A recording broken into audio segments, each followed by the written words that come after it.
start. All right, good afternoon, everybody. I am not Paul Sugarman. I am John L. Peacock. Paul Sugarman is on location performing right now in something else that is not this live streaming of Romeo and Juliet's First Folio reading put on by Instant Shakespeare Company. Paul Sugarman is the artistic director, and we are now, I believe, in our 21st season of reading Mr. Shakespeare's performance works. Usually it happened in libraries. Now it's been happening over the World Wide Web via Zoom and Facebook and YouTube Live. These are unrehearsed readings, and we are going from the First Folio, which is a very specific text. It is unedited by any modern editors. And we are about to get started, so please enjoy this First Folio reading of Romeo and Juliet.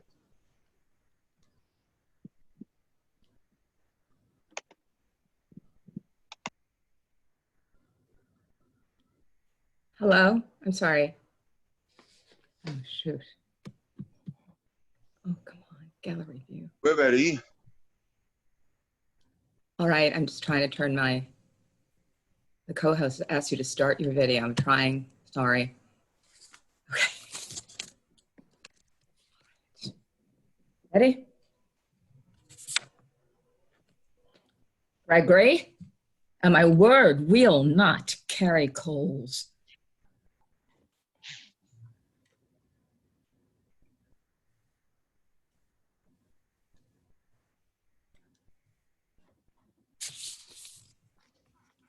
Hello, are we starting? No, for then we should be callers. Yeah, that's Gregory, but I didn't hear that. Do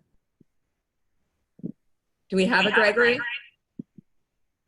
It seems not, so I can read for Gregory if you'd like, John. Go for it, Miguel. Yeah. Thanks. Okay. All right, we'll start again. Thank you. Yep.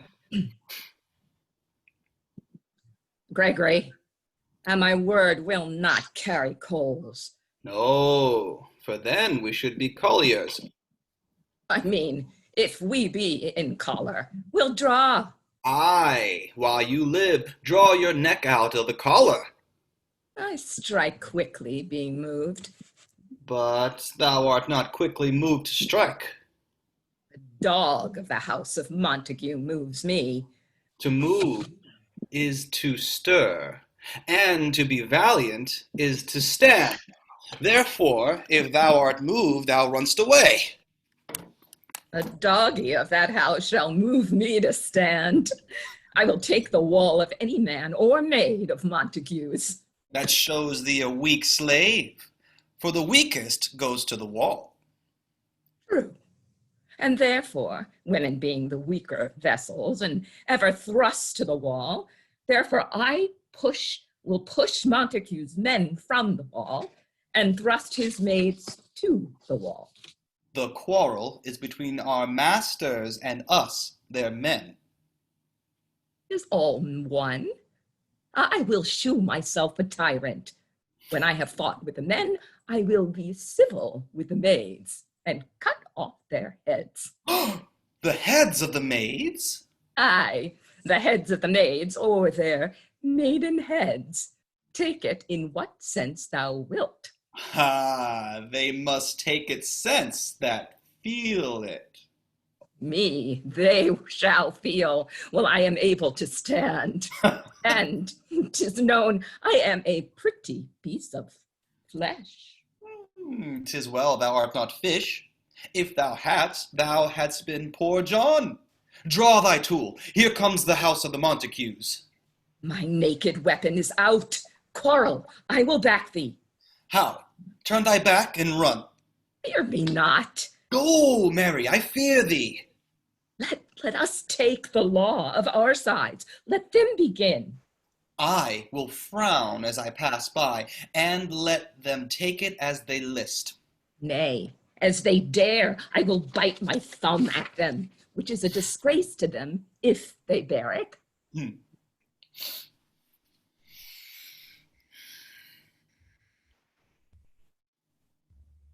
Do you bite your thumb at us, sir? I I do bite my thumb, sir. Do you bite your thumb at us, sir? Is the law of our side if I say I... No. No, sir. I do not bite my thumb at you, sir, but I bite my thumb, sir. Do you quarrel, sir? Quarrel, sir? No, sir. If I do, sir, I am for you. I serve as good a man as you. No better. Well, sir. Say better. Here comes one of my master's kinsmen. Yes, better. You lie. Draw, if you be men. Gregory, remember thy washing blow! Heartfuls, put up your swords. You know not what you do. What? Art thou drawn among these heartless hinds? Turn thee, Benvolio. Look upon thy death. I do but keep the peace. Put up thy sword, or manage to part with these men with me. What, draw and talk of peace? I hate the word as I hate hell, all Montagues and thee. Have at thee, coward!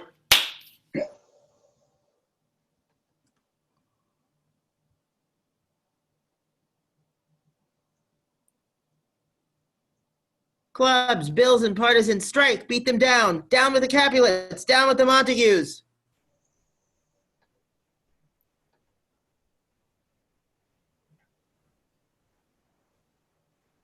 Capulet?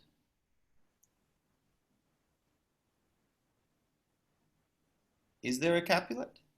Saw one before. That's the Playmaster, James. Yeah. James, you there?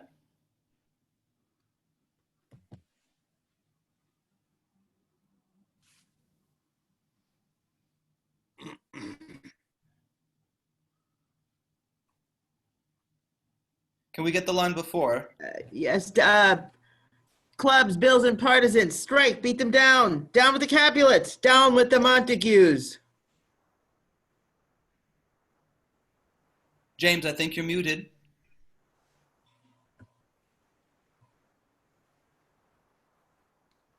What noise is this?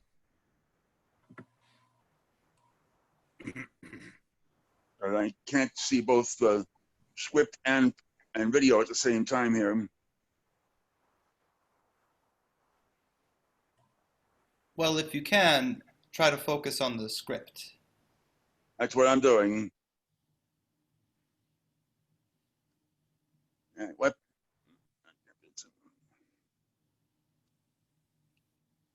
Oh yes. What noise is this? Give me my long sword. Ho! A grudge! A grudge! Why call you for a sword? My sword, I say, old Montague has come, and flourishes his blade in spite of me. Thou villain Capulet, hold me not, let me go. Thou shalt not stir a foot to seek a foe.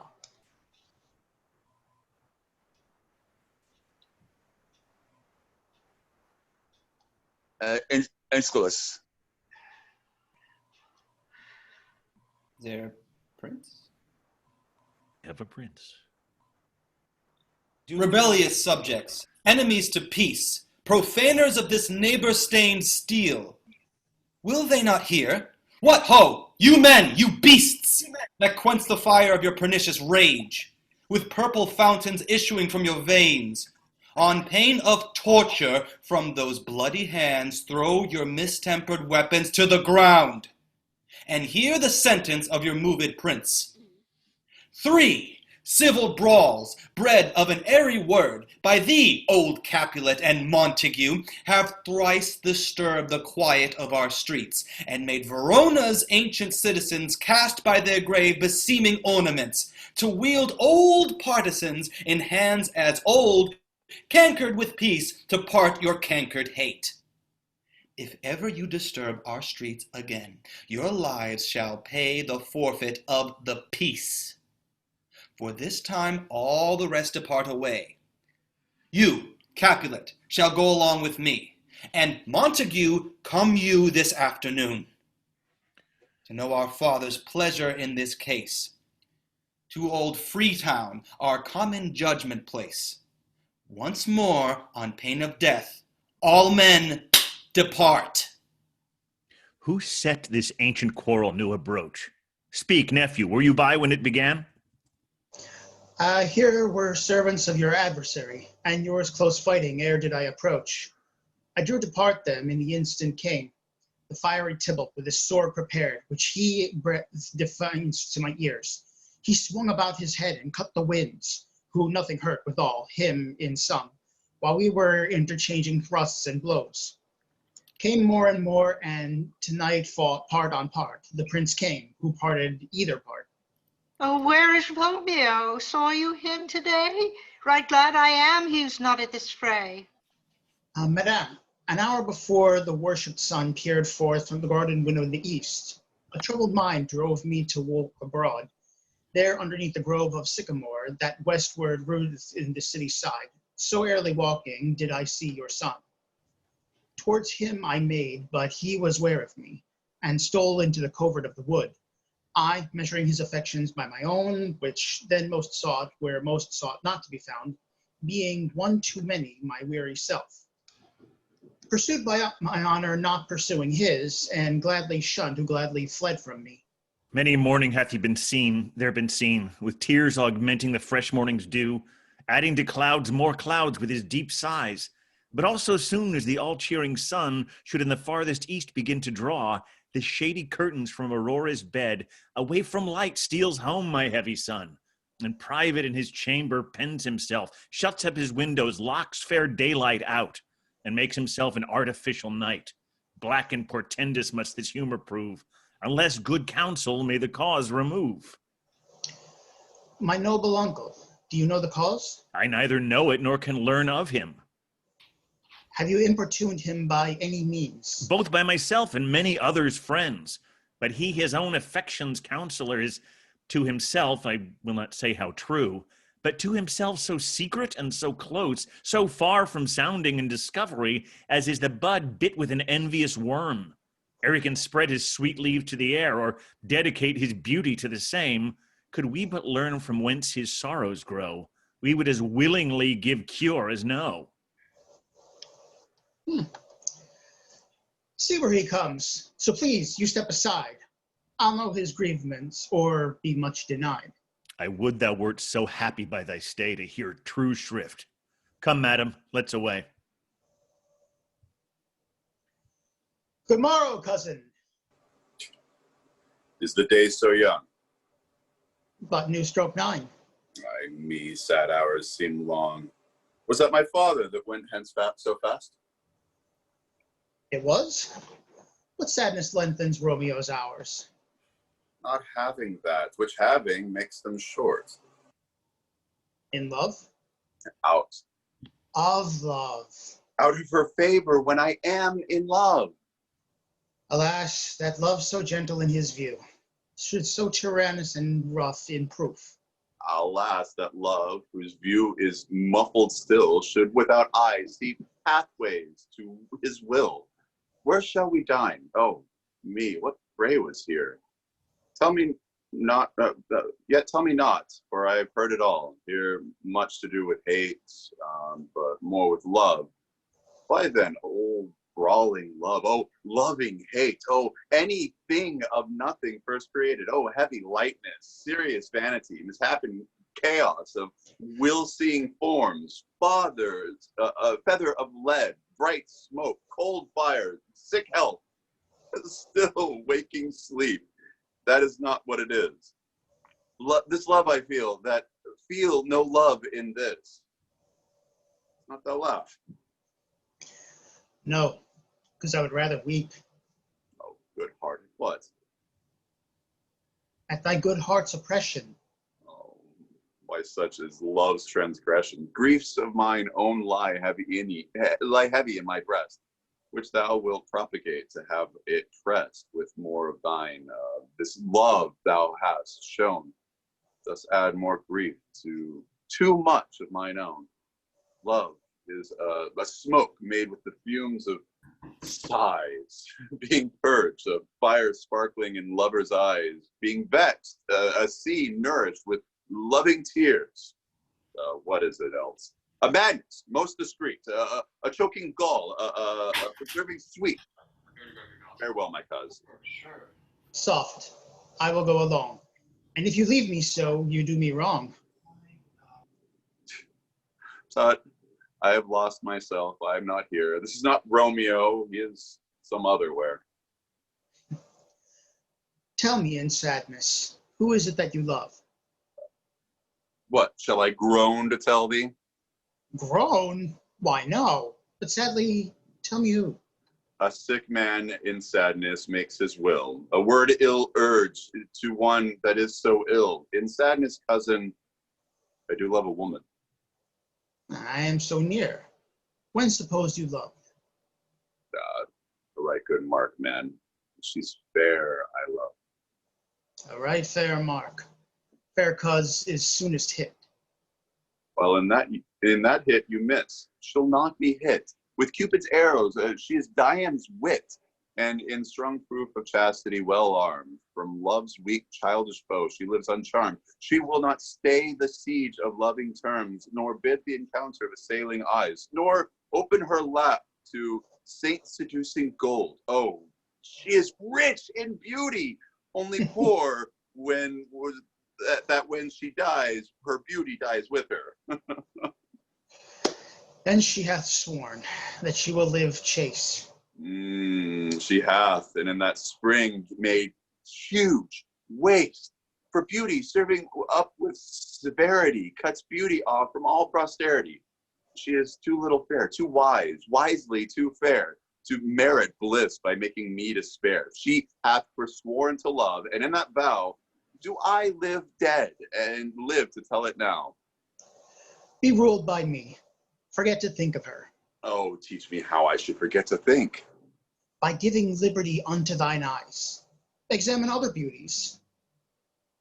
'Tis the way to call hers exquisite in question more.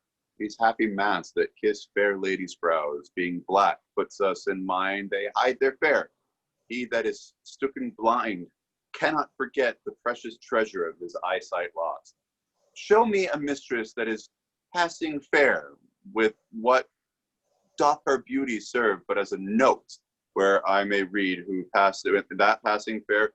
Farewell, thou canst not teach me to forget. I'll pay that doctrine or else die in debt. Montague is bound as well as I, in penalty alike, and 'tis not hard, I think, for men so old as we to keep the peace. Of honourable reckoning are you both, and pity 'tis you lived at odds so long. But now, my lord, what say you to my suit? But say o'er what I have said before, my child is yet a stranger in the world. She had not seen the change of 14 years, 2 more summers with her in their pride, ere may we think her ripe to be a bride.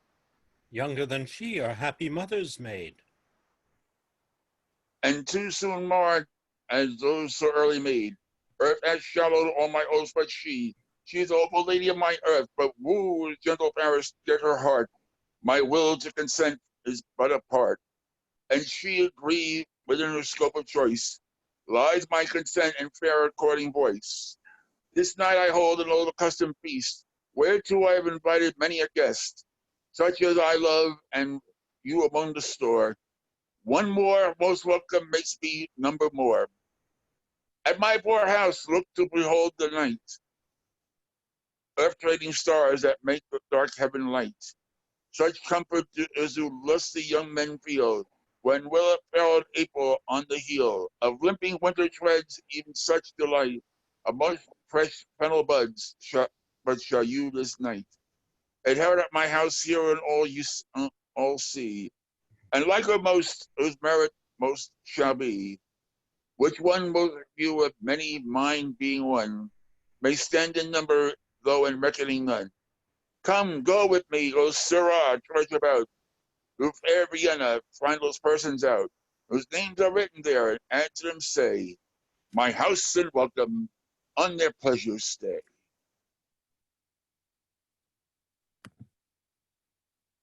Seventh, Find them out whose names are written. Find them out whose names are written. Here it is written that the shoemaker should meddle with his yard, and the tailor with his last, the fisher with his pencil, and the painter with his nets. But I am sent to find those persons whose names are writ, and can never find what names the writing person hath here writ. I must have the learned in good time.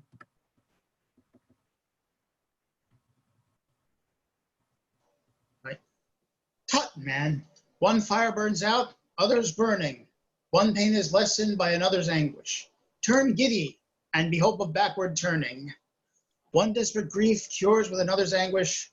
Take thou some new infection to the eye, and rank poison of the old will die. Your blatant leaf is excellent for that. For what, I pray thee? Your broken shin. Why, Romeo, thou art mad. Not mad, but bound more than a madman is. Oh, shut up in prison, keep without my food, whipped and tormented, and golden good, fellow. God Digodin, I pray you, sir, can you read? I mine own fortune in my misery. Perhaps you have learned it without book, but I pray, can you read anything you see? Aye, if I know the letters and the language. Ye say honestly, rest you merry. Stay, fellow, I can read. Signor Martino and his wife and daughter, County Arnselm and his beauteous sisters, the lady widow of Urtrivo, Signor Placentio and his lovely niece, Mercutio and his brother Valentine, mine uncle Capulet, his wife and daughters, my fair niece Rosalind. Oh. Olivia, Signor Valentino and his cousin Tybalt, Lucio and the lively Helena. A fair assembly. Whither should they come? Up. Whither? To supper? To our house. Whose house? My master's. Indeed, I should have asked you that before. Now, I'll tell you without asking. My master is the great rich Capulet, and if you be not of the house of Montagues, I pray come and crush a cup of wine. Rest you merry. Oh, at this same ancient feast of Capulets sups the fair Rosalind, whom thou so loves, with all the admired beauties of Verona. Go thither, and with untainted eye, compare her face with some that I shall show, and I will make thee think of thy swan, a crow. When the devout religion of mine eye maintains such falsehood, then turn tears to fire, and those who often drowned could never die.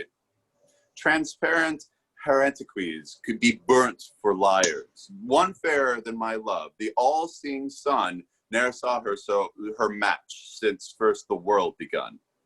Tut, you saw her fair, nothing else being by herself poised, with herself in either eye. But in that crystal scales, let there be weighed your lady's love against some other maid. And that I will show you, shining at this feast. And she shows scant shell, well, that now she shows best. I'll go along, no such sight to be shown, but rejoice in the splendor of mine own eye.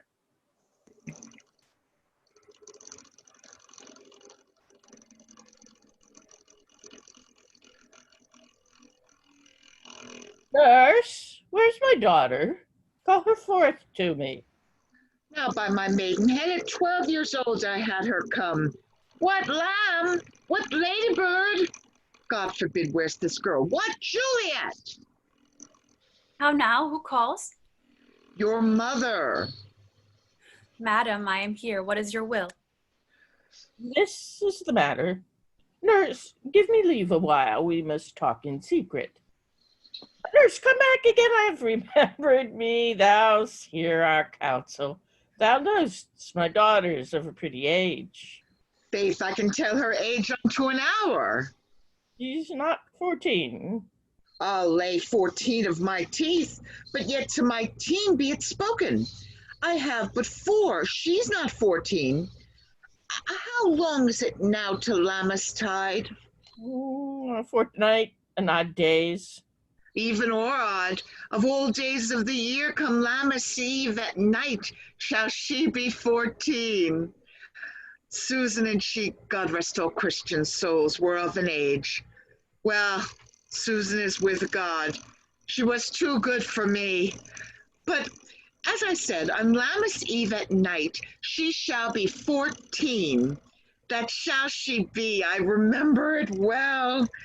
'Tis since the earthquake now 11 years, and she was weaned, I shall never forget it, of all the days of the year upon that day, for I had then laid wormwood on my dug, sitting in the sun under my dove house wall. My lord and you were at Mantua.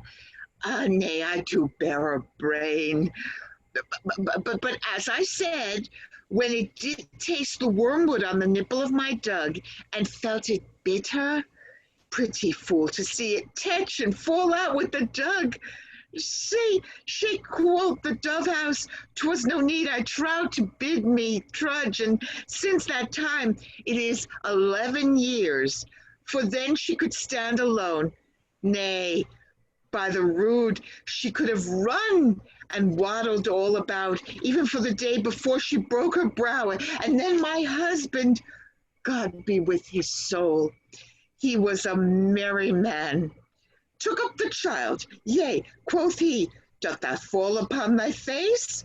Thou wilt fall backward, then thou hast more wit, wilt thou not, Jewel? And by my holy dam, the pretty wretch left crying and said, I, to see how such a jest should come about, I warrant, and shall live 1,000 years, I never should forget it.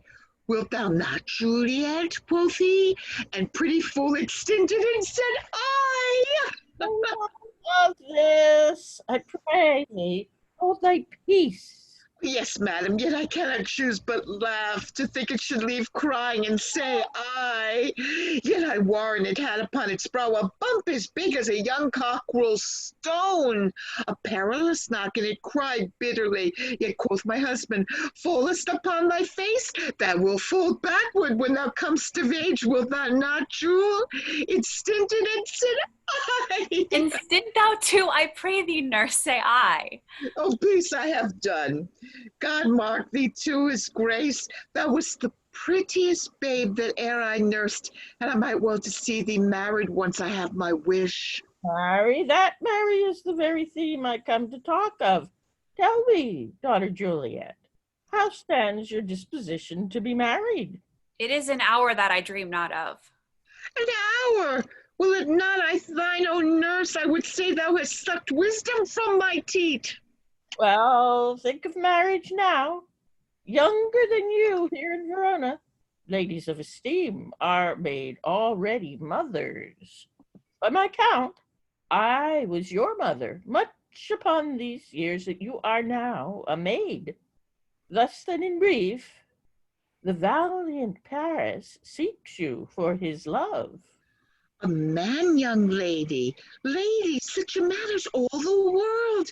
Why, he's a man of wax. Verona's summer hath not such a flower. Nay, he's a flower, in faith, a very flower.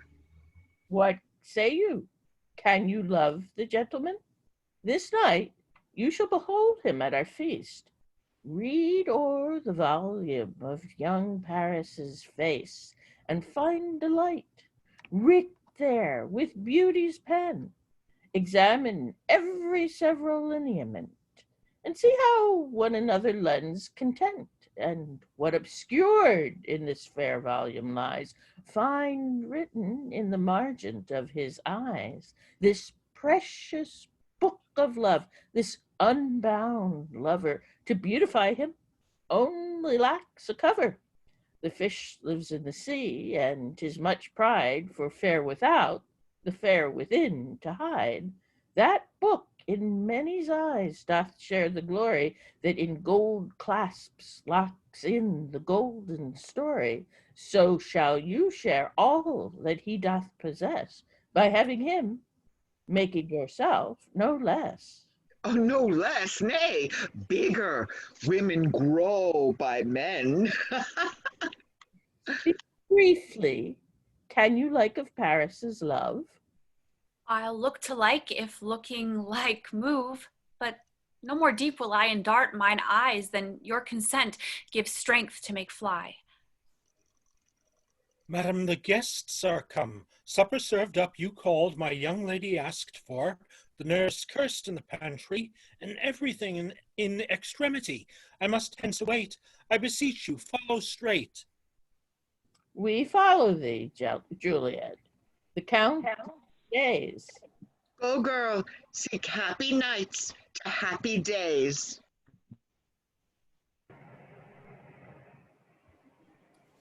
What? What shall this speech be spoke for before our excuse? Or shall we without apology? The date is out of such prolixity. We'll have no Cupid, hoodwinked with a scarf, bearing a Tartar's painted bow of that, scaring ladies like a crow keeper. But let them measure us by what they will. We'll measure them with a measure and be gone. Oh, give me a torch. I am not for this ambling. Being but heavy, I will bear the light. Hey, gentle Romeo, we must have you dance! Ah, not I, believe me. You have dancing shoes with nimble soles. I have a soul of lead, so stakes me to the ground. I cannot move. Oh, you're a lover, borrow Cupid's wings and soar with them above the common bound. I am too sore and pierced with his shaft, too sore with his light feathers and too bound. I cannot bound a pitch above dull woe. Under love's heavy burden do I sink. To sink in it, should you burthen love too great oppression for a tender thing? Is love a tender thing? No, it is too rough, too rude, too boisterous, and it pricks like thorns. If love be rough with you, be rough with love. Prick love for pricking, and you beat love down. Give me a case to put my visage in. A visor for a visor, what care I, what curious eye doth quote deformities. Here a beetle brows shall brush for me. Come, knock and enter, and no sooner in. Betake every man to his legs. Torch for me, let wanton lights of heart tickle the senseless Russians of their heels. For I am proverbed with a grandsire phrase. I'll be a candle holder and look on. The game were so near to fair, and I am done. Done's the mouse, the constable's own word. If thou art done, we'll draw thee from the mire, or save your reverence, love, wherein thou stickest up to the ears. Come, we burn daylight. Ho! Nay, that's not so. I mean, sir, I delay. We waste our lights in vain. Lights! Lights, by day, take our good meaning, for our judgment sits 5 times in that, ere once in our 5 wits. And we mean well in going to this mass, but 'tis not wit to go. Why? May one ask? Well, I dreamt a dream tonight. Well, so did I. Well, what was yours? Oh, the dreamers often lie. Ha, in bed asleep while they do dream things true. Oh, then I see Queen Mab hath been with you. She is the fairies' midwife, and she comes in a shape no bigger than agate stone on the forefinger of an alderman, drawn with a team of little atomies over men's noses as they lie asleep. Her wagon spokes, made of long spinner's legs, the cover of wings of grasshoppers, her traces of the smallest spider's webs, her collars of the moonshine's watery beams, her whip of cricket's bone, the lash of film, her wagoner, a small grey-coated gnat, not half so big as a round little worm pricked from the lazy finger of a maid. Her chariot is an empty hazelnut made by the joiner squirrel or old grub, time out of mind, the fairies' coachmakers. And in this state she gallops by night through lovers' braes, and then they dream of love. or a courtier's knees that dream on courtiers' curtsies straight, or a lawyer's fingers who stringent on the fees, or a lady's lips who straight on kisses dream, which oft the angry mad with blisters plagues, because their breath with sweetmeats tainted are. Sometime she gallops on a courtier's nose, and then dreams he of smelling out a suit. And sometimes she comes with tithe pig's tails, tickling the parson's nose as a lies asleep. Then he dreams of another benefice. Sometime she driveth o'er the soldier's neck, and then dreams he of cutting foreign throats, of breeches, ambuscados, Spanish blades, of health live 5 fathoms deep. And then anon drums in his ears, at which he starts and wakes, and being thus frighted, swears a prayer or two and sleeps again. This is that very mab that plats the manes of horses in the night, and bakes the elf locks in foul sluttish hairs, which once untangled much misfortune bodes. This is the hag, when maids lie on their backs, that presses them, and learns them first to bear, making them women of good carriage. This is she that... Peace, Mercutio, peace. Thou talkst of nothing. True. I talk of dreams, which are the children of an idle brain, begot of nothing, but vain fantasy, which is as thin as substances in the air, and more inconstant than the wind, who woos even now the frozen bosom of the earth, and being angered puffs away from thence, turning his side to the dew-dropping south. This wind you talk of blows us from ourselves. Supper is done. We shall have come too late. I fear too early. For my mind misgives some consequence yet hanging in the stars shall bitterly begin this fearful date with this night's revels, and expire the terms of a despised life closed in my breast by some vile forfeit of untimely death. But he that hath the scourge of my course, direct my suit. On, lusty gentlemen! Strike drum!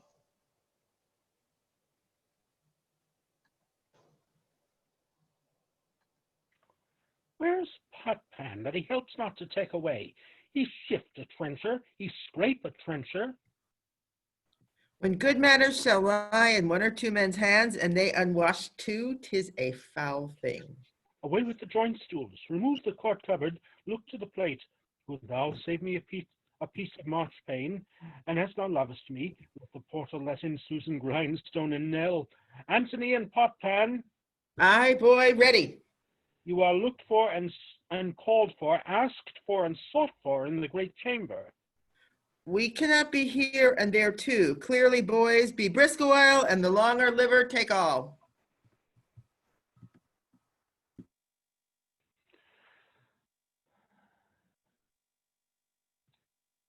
Welcome, gentlemen. Ladies have their toes. Unplagued with coins, we will walk about you. Ah, my mistress, which of you all will now deny the dance?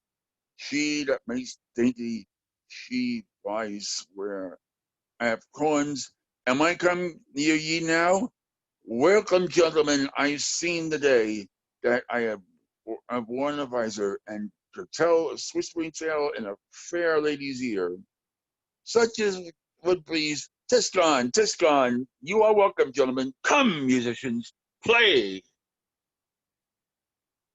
A hall, give room. And footed girls, more like your knaves, and turn the tables up, and quench the fire. The room is grown too hot. Ah, sirrah, this unlooked for sport comes well. They sit, good cousin Capulet. And for you and I have passed our dancing days. How long is now since your last self and I were in a mask?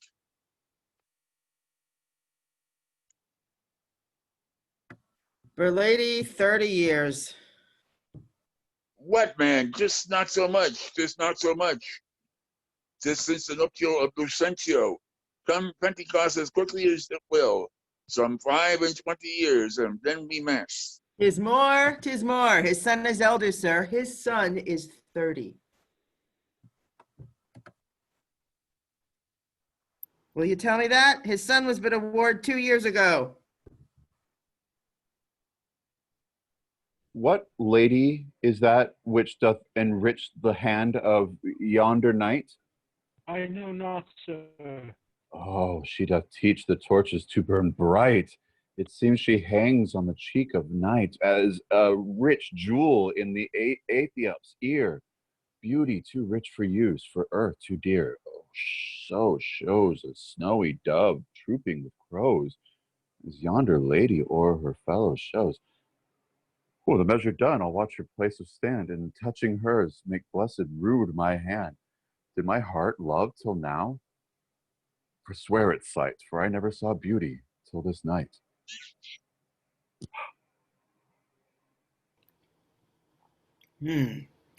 'Tis by his voice. Should be a Montague. Fetch me my rapier, boy. What dares the slave come hither covered with an antique face, to fleer and scorn at our solemnity? Now, by the stock and honor of my kin, to strike him dead, I hold it not a sin. Why howl not now, kinsman? Wherefore storm you so? Uncle, this is a Montague, our foe.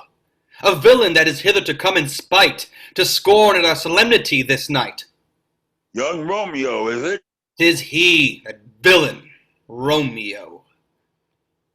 Content thee, gentle coz, let him alone. A bears like him a portly gentleman, and to say truth, Verona brags of him, to be a virtuous, well-governed youth. I would not, for the wealth of all the town, here in my house do him disparagement. Therefore, be patient, take no note of him. It is my will, the which thou respect, shew a fair presence, and put off these frowns, and ill-besembling semblance of a feast. It fits when such a villain is a guest. I'll not endure him. He shall be endured, but goodman boy, he shall go to. Am I the master here or you? Go to. You shall not unendure him. God shall mend my soul. You'll make a mutiny among the guests. You'll set a cock-a-hoop, and you'll be the man. Why, uncle, 'tis a shame. Go to. You are a saucy boy, so indeed. The trick may chance to scap you, I know what. You must contrary me. Marry this time. Well said, my hearts. You are a prince, I.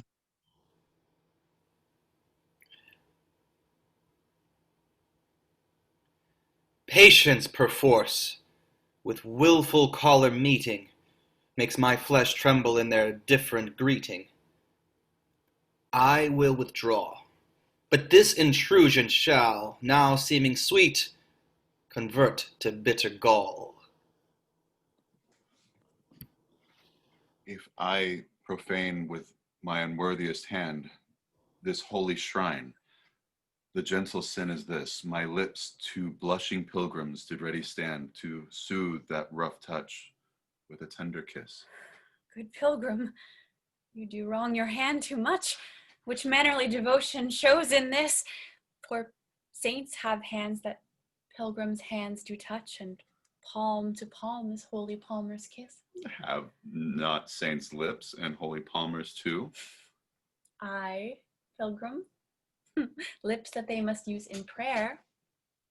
Oh, then, dear saints, let lips do what hands do. They pray, grant thou, lest faith turn to despair. Saints do not move, though grant for prayer's sake. Then move not while my prayers effect I take. Thus from my lips be thine, my sin is purged. Then have my lips the sin that they have took. Sin from my lips? Oh, trespass sweetly urged. Give me my sin again. You kiss by the book. Madam, your mother craves a word with you. What is her mother? marry bachelor, her mother's the lady of the house, and a good lady and a wise and virtuous. I nursed her daughter that you talked withal. I tell you, he that can lay hold of her shall have the chinks. Is she a Capulet? Oh, dear account, my life is my foe's debt.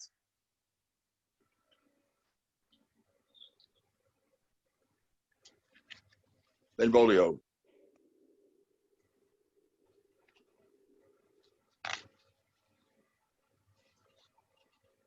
Romeo, my cousin Romeo. Romeo? Oh, so I fear the more is my unrest. Nay, gentlemen, prepare not to be gone. We have a trifling foolish banquet towards. Is it unso? Then, when I thank you all, I thank you, honest gentlemen, good night. More torches here, come. Then let's to bed. Ah, sirrah, by my afraid, whence is late, I'll to my rest. Come hither, nurse. What is yon gentleman? Oh, the son and heir of old Tiberio. What's he that now is going out of door? Marry, that I think be young Petruchio. What's he that follows here that would not dance? I know not. Go ask his name. If he be married, my grave is like to be my wedded bed. His name is Romeo, and a Montague, the only son of your great enemy. My only love sprung from my only hate. Too early seen unknown and known too late. Prodigious birth of love, it is to me that I must have a loathed enemy. What's this? What's this? A rhyme I learn even now, of one I danced withal. Anon, let's away, come. The strangers all are gone.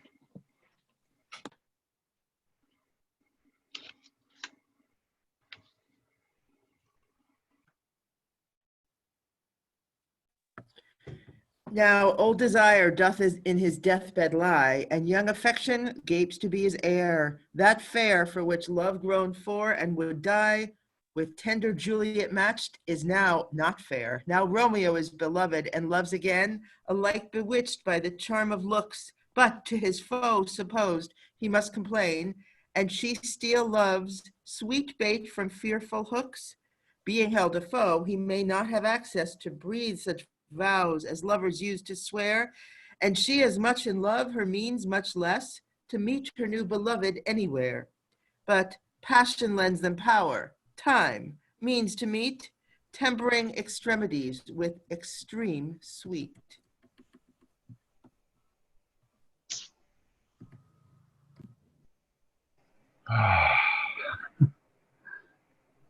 Can I go forward when my heart is here? Turn back, dull earth, and find thy center out. Oh. Romeo? My cousin Romeo! Romeo? Oh, he is wise, and all my life has stolen him home to bed. He ran this way and leapt this orchard wall. Call good, Mercutio. Nay, I'll conjure too. Romeo! You must? Madman. Passion, lover. Appear thou in the likeness of a sigh. Speak but one rhyme, and I am satisfied. Cry me, but I may. Pronounce but love and dove. Speak to my gossip Venus one fair word, one nickname for her purblind son and heir, young Abraham Cupid, he that shot so true when King Cophetua loved a beggar maid. He heareth not, he stirreth not, he moveth not. Huh, the ape is dead. I must conjure him.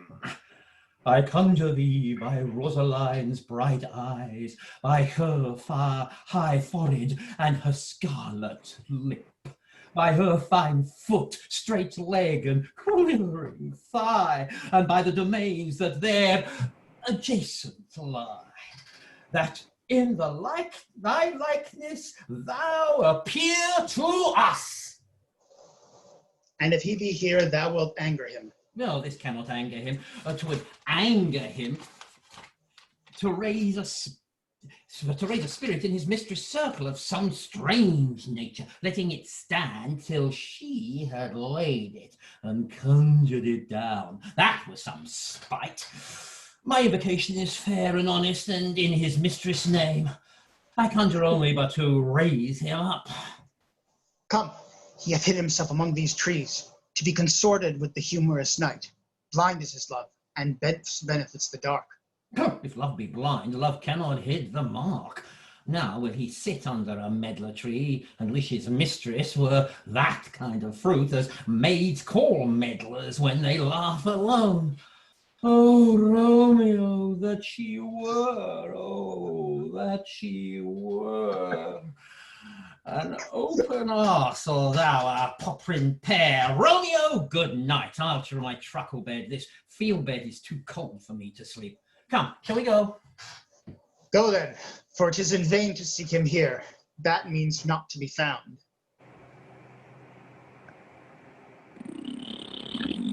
Oh, he jests at scars that never felt a wound. But soft, what light through yonder window breaks? It is the east, and Juliet is the sun. Arise, fair sun, and kill the envious moon, who is already sick and pale with grief, that thou, her maid, art far more fair than she. Be not her maid, since she is envious. Her bestial livery is but sick and green, and none but fools do wear it. Cast it off. It is my lady. Oh, it is my love. Oh, that she knew she were. She speaks, yet she says nothing. What of that? Her eyes discourses. I will answer it. I am too bold. 'Tis not to me she speaks. Two of the fairest stars in all the heaven, having some business, do entreat her eyes to twinkle in her spheres till they return. What if her eyes were there, they in their head, and the brightness of her cheek would shade those stars as daylight do a lamp? Her eye in heaven would through the airy regions stream so bright that birds would sing and think it were not night. Oh, see how she leans her cheek upon her hand. Oh, that I were a glove upon that hand, that I might touch that cheek. Ay me. She speaks. Oh, speak again. Bright angel, thou art as glorious to the night, being o'er my head as is a winged messenger of heaven unto the white upturned wondering eyes of mortals that fall back to gaze on him when he bestrides the lazy puffing clouds and sails upon the bosom of the air. Oh, Romeo, Romeo, wherefore art thou called Romeo? Deny thy father and refuse thy name, or if thou wilt not, be but sworn to my love, and I'll no longer be a Capulet. Shall I hear more, or shall I speak at this? 'Tis but thy name that is my enemy. Thou art thyself, though not a Montague. What's a Montague? It is not hand, nor foot, nor arm, nor face. Oh, be some other name, belonging to a man. What? In a name's that which we call a rose, by any other would smell as sweet. So Romeo would, were he not Romeo called, retain that dear perfection which he owes. Without that title, Romeo, doff thy name, and for thy name, which is no part of thee, take all thyself. I take thee at thy word. Call me but love, and I'll be new baptized. Henceforth I never will be Romeo. What man art thou that thus be screened in night, so stumblest on my counsel? Be a name, I know not how to tell thee who I am. My name, dear saint, is hateful to myself, because it is an enemy to thee. Had I it written, I would tear the word. My ears have yet not drunk 100 words of thy tongue's uttering, yet I know the sound. Art thou not Romeo and a Montague? Neither, fair maid, if either thee dislike. How camest thou hither? Tell me, and wherefore? The orchard walls are high and hard to climb. And the place death, considering who thou art, if any of my kinsmen find thee here. With love's light wings I do o'erperch these walls, for stormy limits cannot hold love out. And what love can do that dares love attempt, therefore thy kinsmen are no stop to me. If they do see thee, they will murder thee. Alack, there lies more peril in thine eye than 20 of their swords. Look thou but sweet, and I am proof against their enmity. I would not for the world they saw thee here. I have night's cloak to hide me from their eyes, and be thou love me, let them find me here. My life were better ended by their hate than death prolonged wanting of thy love. By whose direction foundst thou out this place? By love that first did prompt me to inquire. He lent me counsel, and I lent him eyes. I am no pilot, yet wert thou as far as the vast shore washeth from the farthest sea, I should adventure for such merchandise. Thou knowest the mask of night is on my face. Else would a maiden blush bepaint my cheek for that which thou had heard me speak tonight. Fain would I dwell on form, fain deny what I have spoke, but farewell compliment. Dost thou love me? I know thou wilt say aye, and I will take thy word, yet if thou swearest, thou mayst prove false. At lovers' perjuries, they say Jove laughed.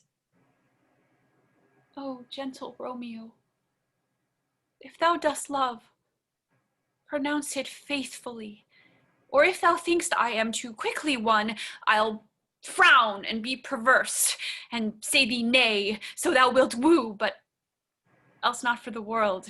In truth, fair Montague, I am too fond.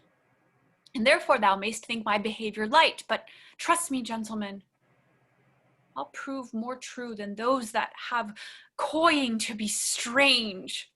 I should have been more strange, I must confess, but that thou overheardst I was ware, my true love's passion, therefore pardon me, and not impute this yielding to light love which the dark night hath so discovered. Lady, by yonder moon I vow that tips with silver all these fruit tree tops. Oh, swear not by the moon, the inconstant moon that monthly changes in her circled orb, lest thou thy love prove likewise variable. What shall I swear by? Do not swear at all. Or if thou wilt swear by thy gracious self, which is the God of my idolatry, and I'll believe thee. If my heart's dear love. Well, do not swear, although I joy in thee. I have no joy of this contract tonight. It is too rash, too unadvised, too sudden, too like the lightning which doth cease to be, ere one can say it lightens. Sweet, good night. This bud of love by summer's ripening breath may prove a beauteous flower when next we meet. Good night. Good night. As sweet repose and rest come to thy heart as that within my breast. Oh, wilt thou leave me so unsatisfied? What satisfaction canst thou have tonight? The exchange of thy love's faithful vow for mine. I gave thee mine before thou didst request it, and yet I would it were to give again. Thought withdraw it? For what purpose, love? But to be frank and give it thee again. And yet I wish, but for the thing I have, my bounty is as boundless as the sea. My love as deep. More I give to thee, the more I have, for both are infinite. I hear some noise within. Dear love, adieu. Juliet! Anon, good nurse! Sweet Montague, be true. Stay but a little, I will come again. Oh, blessed night. I am a feared being in night. This is all but a dream. Too flattering, sweet to be substantial. 3 words, dear Romeo, and good night indeed. If that thy bent of love be honorable, thy purpose marriage, send me word tomorrow by one that I'll procure to come to thee, where and what time thou wilt perform the rite. And All my fortunes at thy foot I'll lay, and follow thee, my lord, throughout the world. Madam, what ho, Juliet? I come anon, but if thou meanst not well. Madam! By and by I come, I do beseech thee to cease thy strife and leave me to my grief. Tomorrow will I send. So thrive my soul. 1,000 times good night. 1,000 times the worse to want thy light. Love goes toward love as schoolboys from their books, but love from love towards school with heavy looks. Hist! Romeo, hist!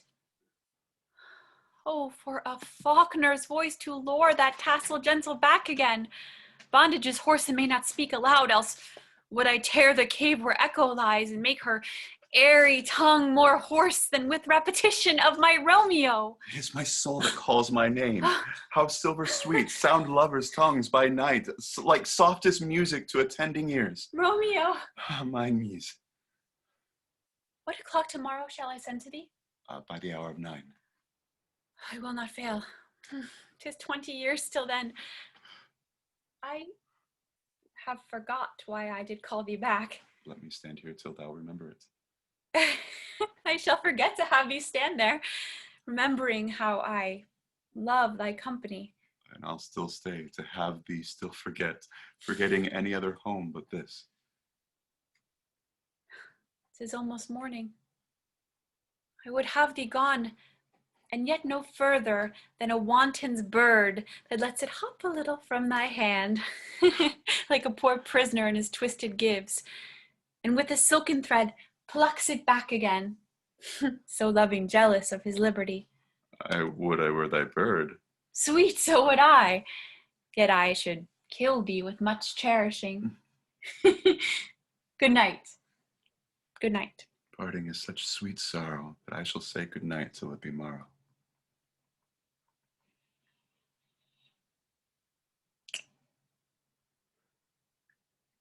Sleep, dwell upon thine eyes, peace in thy breast.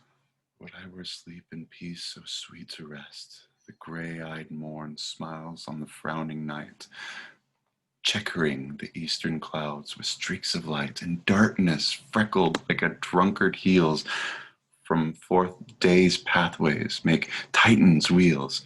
Hence I will to my ghostly friar's close cell and help to crave and my dear hap to tell.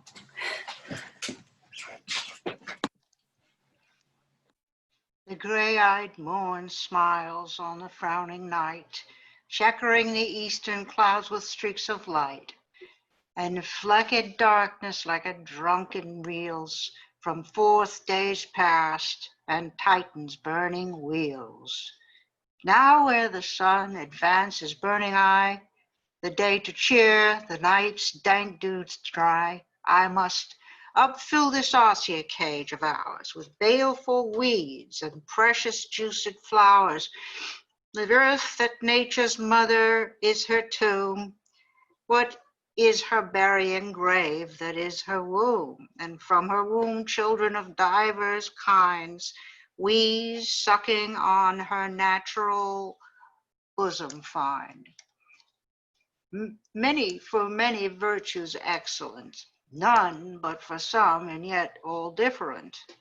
Oh, mickle is the powerful grace that lies in plants, herbs, and stones, and their true qualities, for naught so vile that on earth doth live, but to the earth some special good doth give, nor aught so good but strained from that fair use, revolts from true birth, stumbling on abuse. Virtue itself turns vice, being misapplied, and vice sometime by action dignified. With the infant rind of this weak flower, poison hath residence and medicine power, for this being smelt with that part cheers each part, being tasted slays all senses with the heart. Two such opposed kings encamp them still in man as well as herbs, grace and rude will. And where the worser is predominant, full soon the canker death eats up that plant. Good morrow, Father. Benedice, what early tongue so sweet saluteth me? Young son, it argues a distempered head, so soon to bid good morrow to thy bed. Care keeps his watch in every old man's eye, and where care lodges, sleep will never lie. But where unbruised youth with unstuffed brain doth couch his limbs, there golden sleep doth reign. Therefore thy earliness doth me assure thou art uproused with some distemperature. Or if not so, then here I hit it right, our Romeo has not been to bed tonight. That last is true. The sweeter rest was mine. God pardon sin, wast thou with Rosaline? With Rosaline, my ghostly father, no, I have forgot that name, and that name's woe. That's good, my son. But where hast thou been then? I'll tell thee ere thou ask me it again. I have been feasting with mine enemy, where on a sudden one hath wounded me, that by me wounded both our remedies within thy help and holy physic lies. I bear no hatred, blessed man, for lo, my intercession likewise steads my foe. Be plain, good son, rest homely in thy drift. Riding confession finds but riding shrift. Then plainly know my heart's dear love is set on the dear fair daughter of rich Capulet. As mine on hers, so hers is set on mine, and all combined save what thou must combine by holy marriage. When and where and how we met, we wooed, we made exchange of vow. I'll tell thee as we pass, but this I pray, that thou consent to marry us today. Holy Saint Francis, what a change is here! Is Rosalind that thou didst love so dear, so soon forsaken? Young men's love then lies not truly in their hearts, but in their eyes. Jesu Maria, what a deal of brine hath washed thy sallow cheeks. So for Rosaline, how much salt water hast thou thrown away in wast to season love, that of it doth not taste? The sun not yet thy sighs from heaven clears, thy old groans yet ringing in my ancient ears. Lo, here upon thy cheek the stain doth sit of an old tear that is not washed off yet. If e'er thou wast thyself, and these woes thine, these woes were all for Rosaline.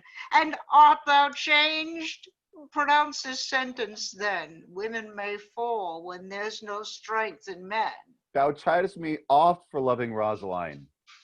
For doting, not for loving, pupil mine. And bates me bury love. Not in a grave to lay one in, another to have out. I pray thee, chide me not. Her I love now doth grace for grace and love for love allow. The other did not so. Oh, she knew well thy love did read by rote, that could not spell. But come, young waverer, come go with me. In one respect I'll thy assistant be. For this alliance may so happy prove to turn your household rancor to pure love. Oh, let us hence. I stand on sudden haste. Wisely and slow they stumble that run fast.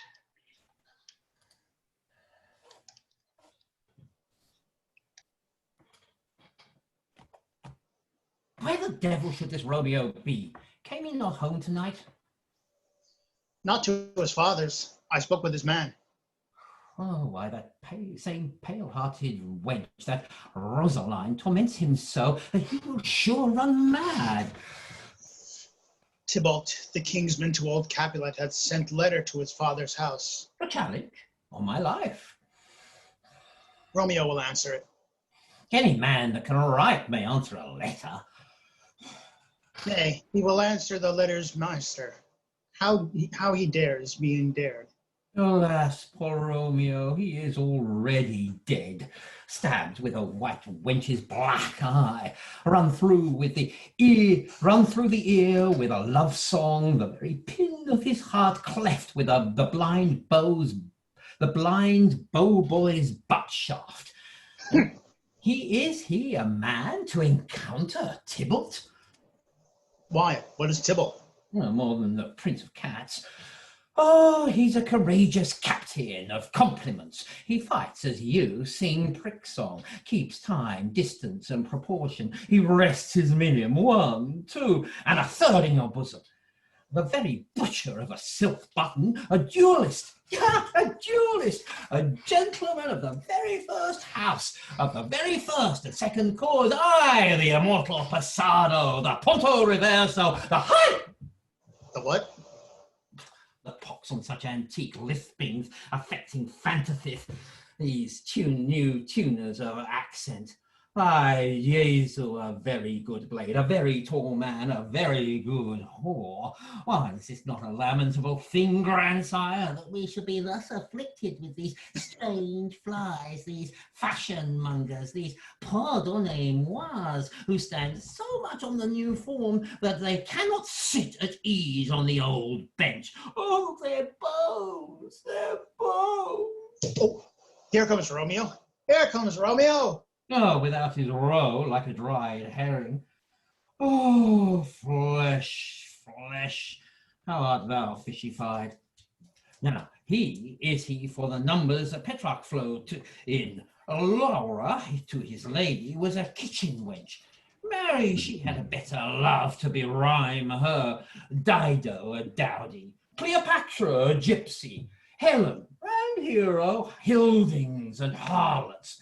Thisbe, a grey, high or so, but not to the purpose.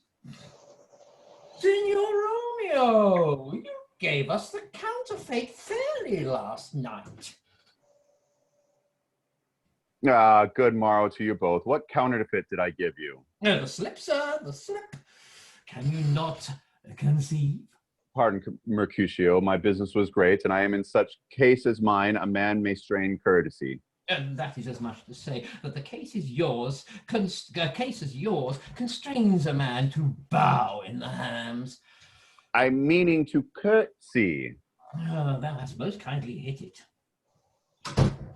Well, a most courteous exposition. Yea, I am the very pink of courtesy. Pink for flower? When is my pump well flowered?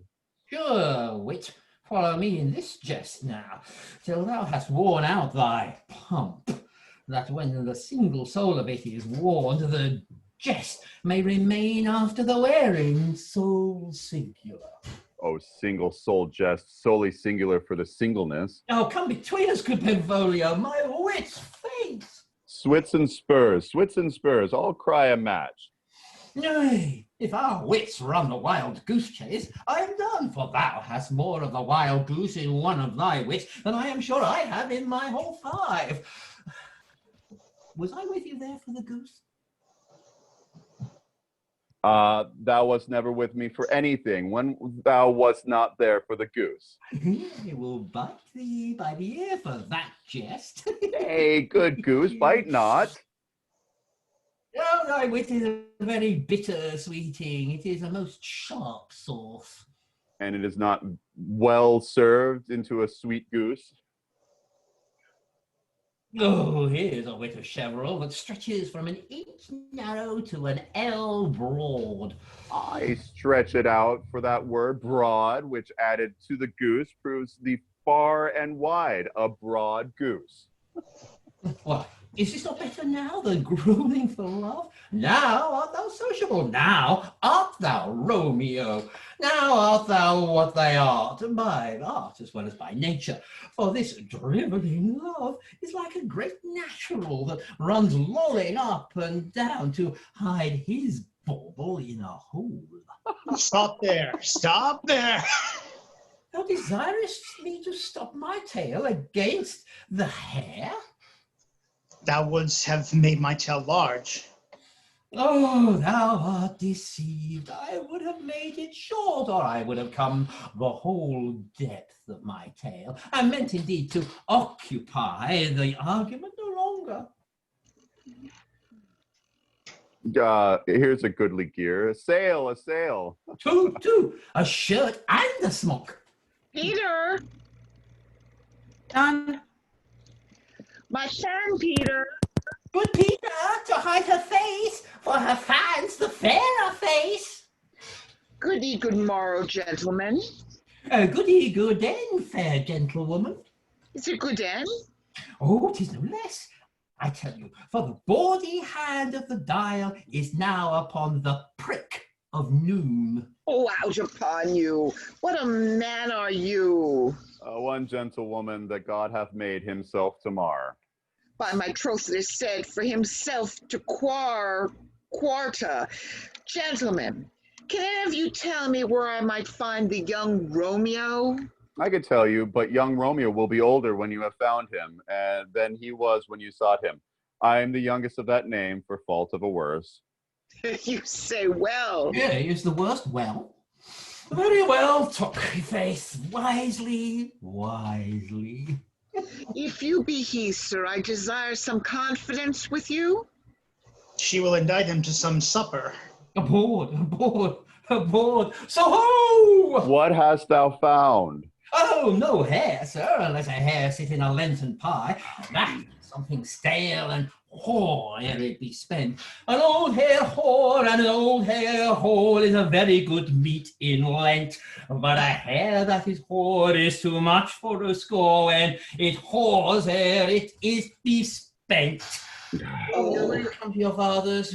We'll to dinner thither. I will follow you. Farewell, ancient lady. Farewell, lady. Lady. I pray you, sir, what saucy merchant was this that was so full of his ropery? Good gentleman nurse that loves to hear himself talk and will speak more in a minute than he will stand to a month. And to speak anything against me, I'll take him down. And were he lustier than he is, and 20 such jacks, and if I cannot, I'll find those that shall. Scurvy knave, I have none of his flirt girls, I have none of those skein mates, and thou must stand by too, and suffer every knave to use me at his pleasure. I saw no man use him at his pleasure. If I had, my weapon should quickly have been out, I warrant you. I dare draw as soon as another man, if I see occasion in a good quarrel, and the law on my side. Now, afore God, I am so vexed that every part of me quivers. Scurvy knave! Oh, pray you, sir, a word.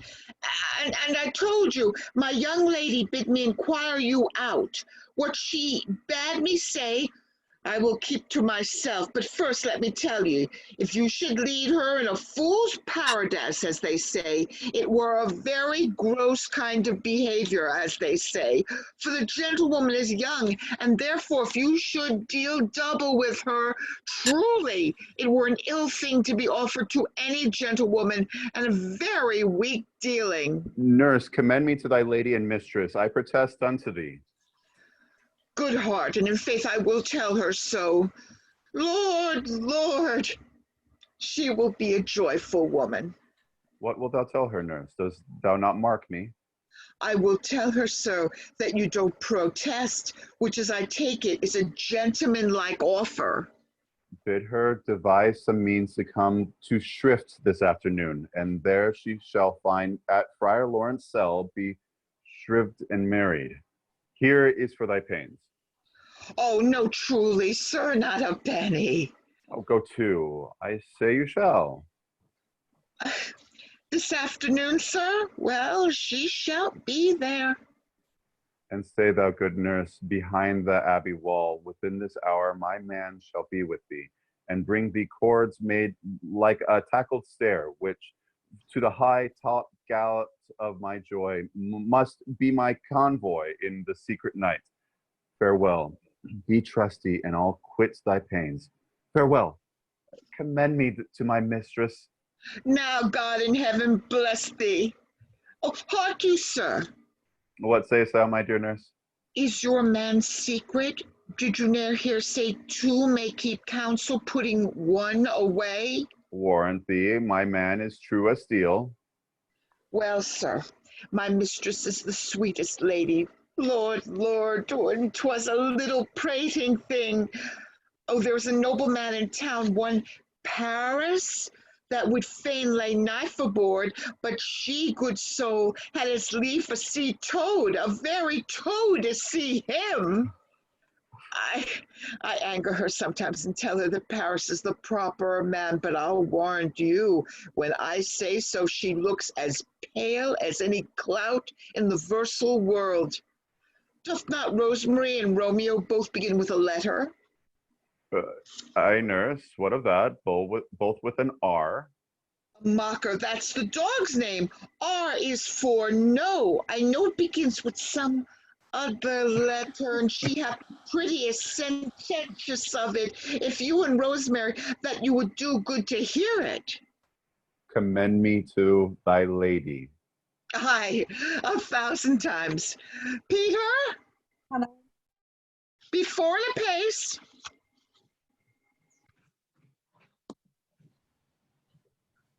The clock struck 9 when I did send the nurse. In half an hour she promised to return. Perchance she cannot meet him. That's not so. Oh, she is lame. Love's herald should be thoughts which 10 times faster glides than the sun's beams, driving back shadows over lowering hills. Therefore do nimble-pinioned doves draw love, and therefore hath the wind swift Cupid wings. Now is the sun upon the highmost hill of this day's journey, and from 9 till 12 I 3 long hours, yet she is not come. Had she affections and warm youthful blood, she would be as swift in motion as a ball.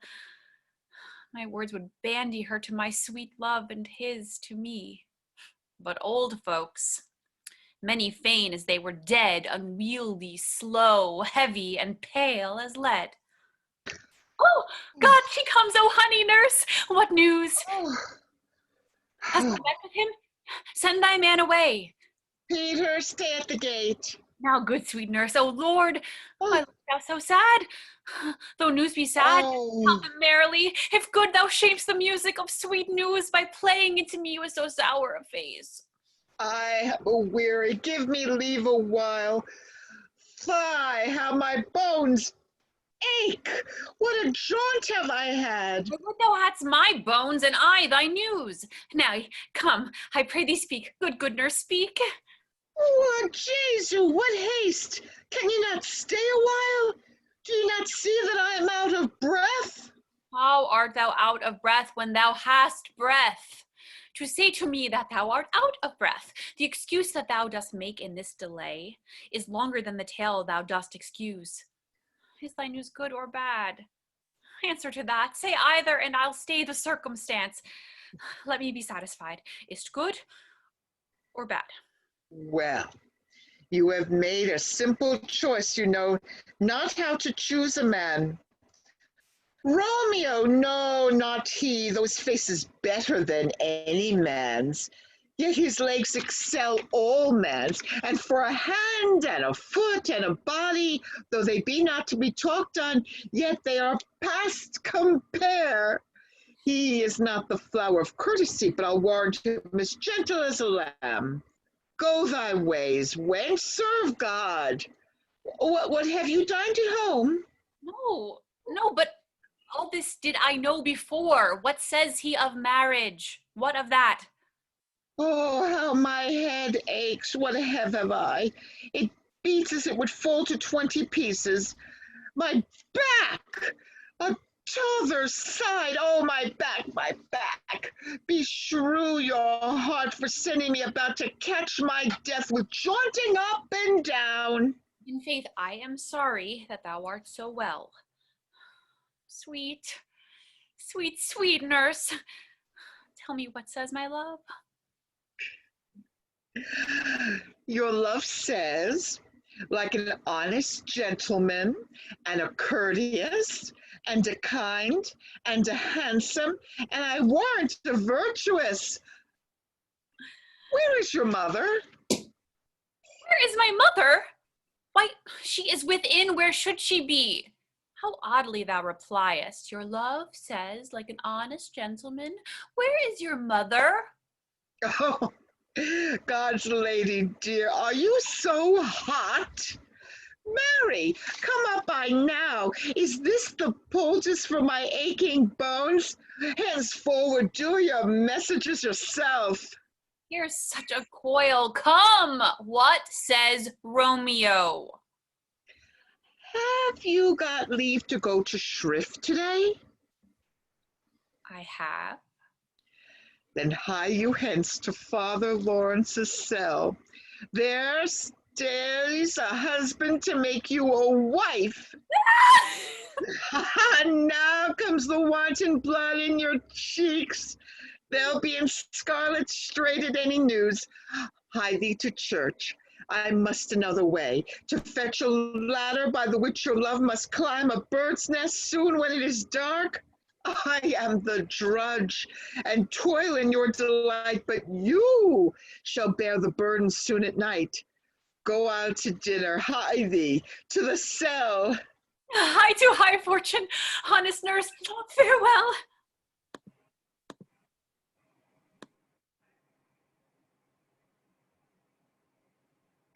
I'm sorry, Friar, I can't hear you. So smile the heavens upon this worthy act, that after hours with sorrow chide us not. Amen, amen. But come what sorrow can, it cannot countervail the exchange of joy that one short minute gives me in her sight. Do thou but close our hands with holy words, then love devouring death. Do what he dare, it is enough. I may call her mine. These violent delights have violent ends, and in their triumph die like fire and powder, which as they kiss consume. The sweetest honey is loathsome in his own deliciousness, and the taste confounds the appetite. Therefore love moderately. Long love doth so, too swift arrives, as tardy as too slow. Ah, here comes the lady. Ah, so light of foot, will ne'er wear out the everlasting flint. A lover may bestride the gossamers that idles in the wanton summer air, and yet not fall, so light is vanity. Good even to my ghostly confessor. Romeo shall take thee daughter, thank thee daughter for us both. As much to him, else is his thanks too much. Ah, Juliet, the measure of thy joy be heaped like mine, and that thy skill be more to blazon on than sweeten with thy breath this neighbor air. Let rich music's tongue unfold the imagined happiness that both receive in either by this dear encounter.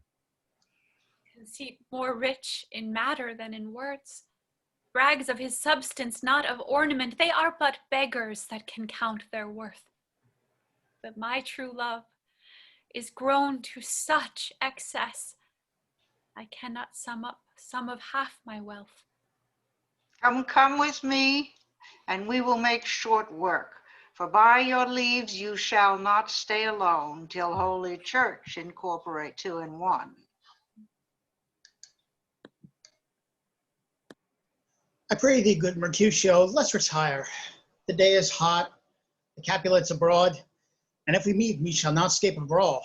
For now these hot days is the mad blood stirring. Yeah, well, like one of these fellows that when he enters the confines of a tavern, claps me his sword upon the table and says, God send me no need of thee, and by the operation of the second cup draws him on the drawer, when indeed there is no need. Am I such a fellow? Oh, come. Thou art as hot a jack in thy mood as any in Italy.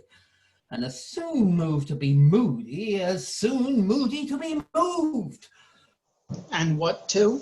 Nay, and there be 2 such. We should have none, surely, for one would kill the other. Why, thou wilt quarrel with a man that hath a hair more, or a hair less in his beard than thou hast. Thou wilt quarrel with a man for cracking nuts, having no other reason but because thou hast hazel eyes. But such an eye would spy out such a quarrel.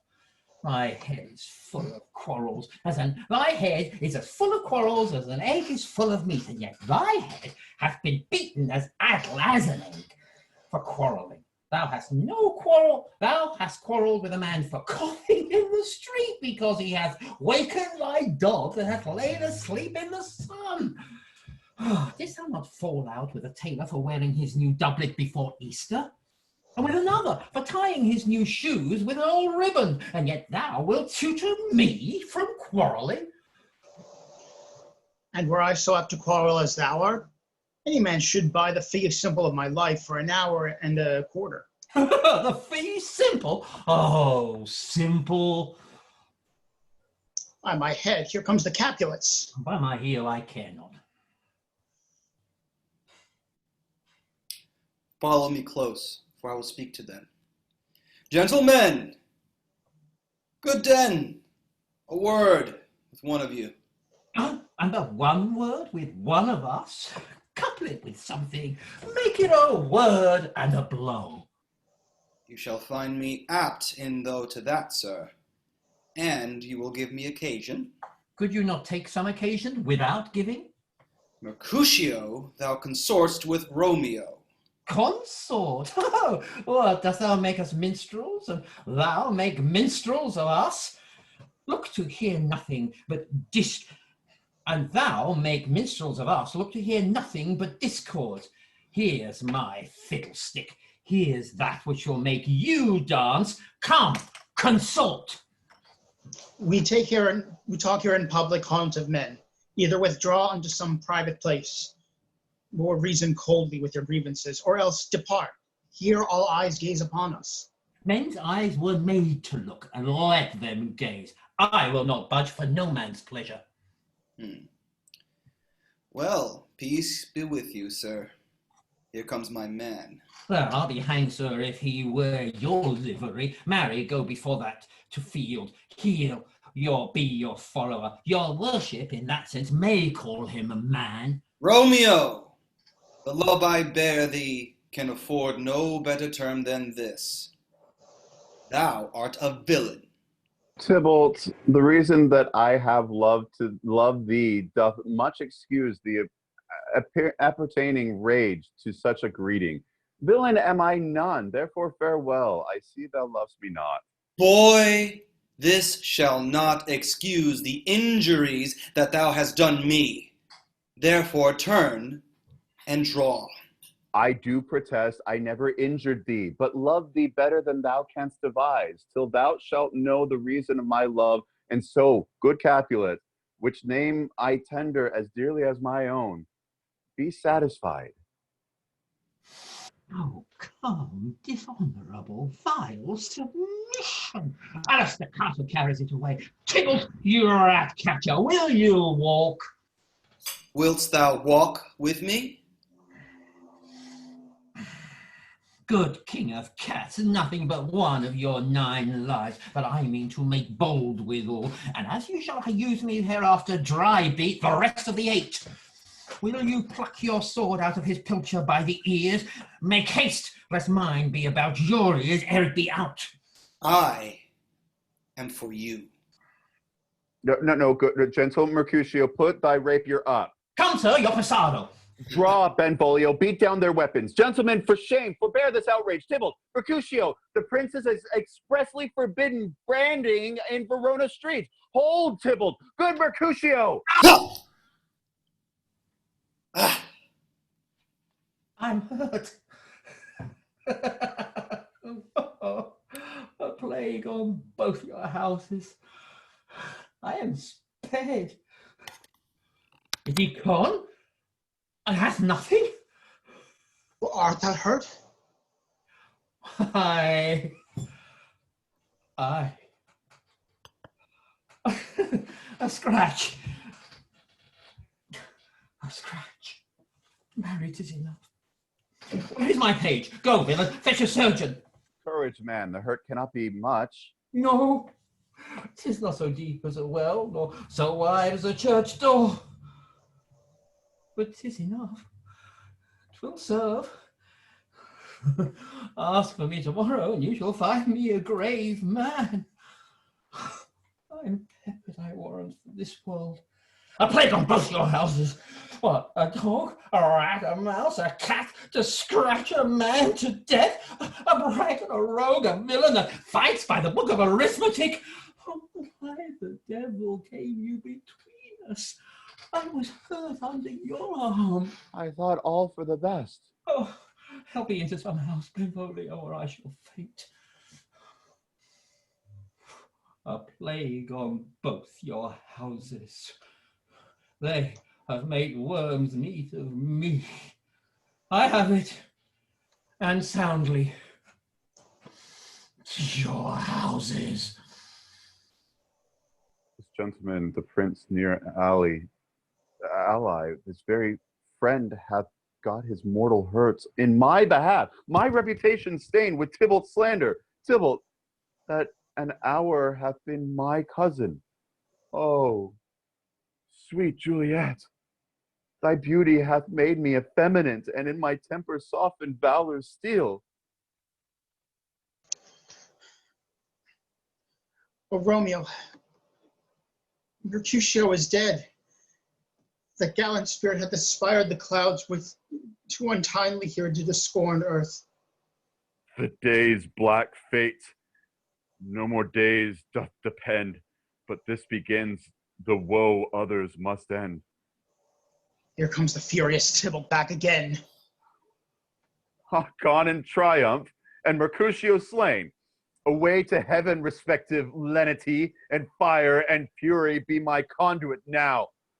Now, Tybalt, take the villain back again, that late thou gavest me, for Mercutio's soul is but a little way above our heels, and staying but for thine to keep him company. Either thou or I or both must go with him.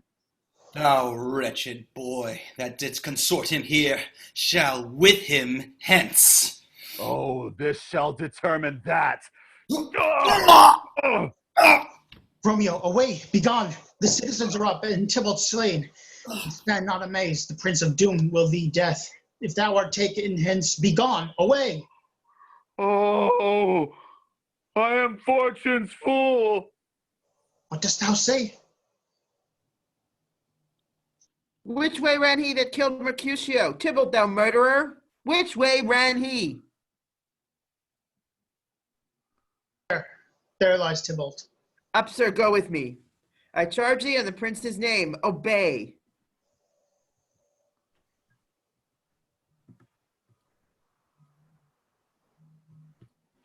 Where are the vile beginners of this fray? O noble prince, I can discover all. The unlucky manage of this fatal brawl. There lies the man slain by young Romeo, that slew thy kinsman, brave Mercutio.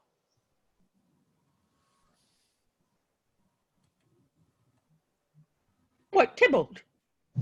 My cousin? Oh, my brother's child. Oh, prince! Oh, husband! Oh, the blood is spilled of my dear kinsman. Prince, as thou art true, for blood of ours shed blood of Montague. Oh, cousin. Benvolio, who began this fray? Tybalt here slain, who Romeo's hand did slay. Romeo that spoke him fair, bid him bethink how nice the quarrel was, and urged withal your high displeasure. All this uttered with gentle breath, calm look, knees humbly bowed, could not take truce with the unholy spleen of Tybalt's death to peace, but that he tilts with pending steel at bold Mercutio's breast, who all is hot turns deadly point to point, and with a martial scorn one hand beats, hold death aside with others sentence. Just missed that entry. Back to Tybalt, whose dexterity restores it. Romeo, he cries aloud, hold friends, friends part, and swifter than his tongue, his aged arm down their fatal points, and twixt them rushes underneath whose arm an envious thrust from Tybalt hit the life of stout Mercutio. And then Tybalt fled, but by and by comes back to Romeo, who had but newly entertained revenge, and to they go for lighting. For ere I could draw up to both of them, was stout Tybalt slain. And as he fell, did Romeo turn and flee. This is the truth, or let Benvolio die. He is a kinsman to the Montague. Affection makes him false.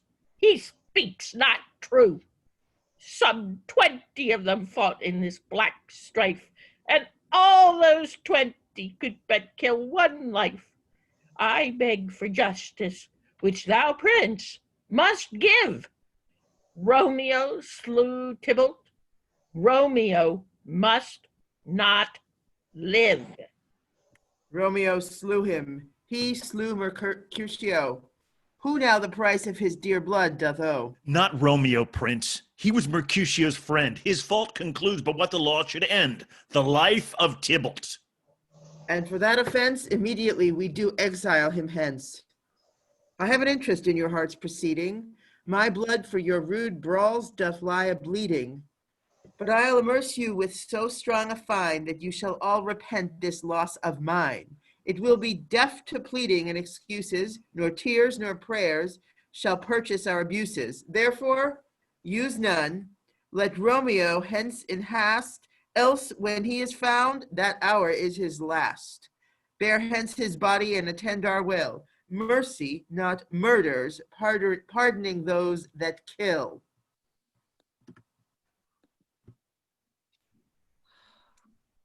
Gallop apace, you fiery-footed steeds, towards Phoebus' lodging. Such a wagoner as Phaeton would whip you to the west and bring in cloudy night immediately.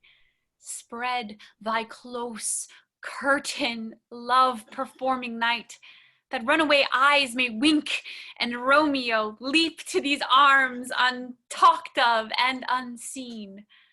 Lovers can see to do their amorous rites, and by their own beauties, or if love be blind, it best agrees with night.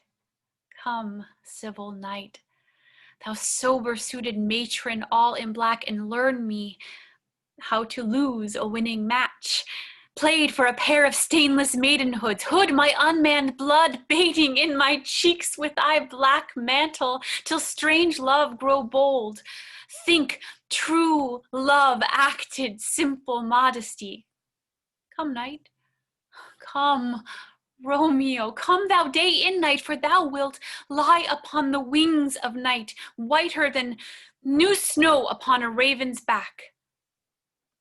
Come, gentle night, come, loving black-browed night, give me my Romeo. And when I shall die, take him and cut him out in little stars, and he will make the face of heaven so fine that all the world will be in love with night and pay no worship to the garish sun. Oh, I have bought the mansion of a love, but not possessed it. And though I am sold, not yet enjoyed, so tedious is this day, as is to the night before some festival to an impatient child that hath new robes and may not wear them. Oh, here comes my nurse, and she brings news in every tongue that speaks but Romeo's name speaks heavenly eloquence. How, nurse, what news? What hast thou there? The cords that Romeo bid thee fetch? Aye, the cords. Why, me, what news? What dost thou wring thy hands? Oh, well a day, he's dead. He's dead. We are undone, lady, we are undone. Alack the day, he's gone. He's killed. He's dead. Can heaven be so envious? Romeo can, though heaven cannot. Oh, Romeo, Romeo, who had ever thought it, Romeo? What devil art thou that dost torment me thus? This torture should be roared in dismal hell. Hath Romeo slain himself? Say thou but I, and that bare vowel I shall poison more than the death-darting eye of cockatrice. I am not I, if there be such an eye. Oh, those eyes shut, that makes the answer I. If he be slain, say I, or if not, no. Brief sounds determine of my weal or woe. I saw the wound, I saw it with mine eyes. God save the mark here on his manly breast. A piteous corse, a most piteous corse, pale, pale as ashes, all bedaubed in blood, all in gore blood. I sounded at the sight of Oh, break my heart.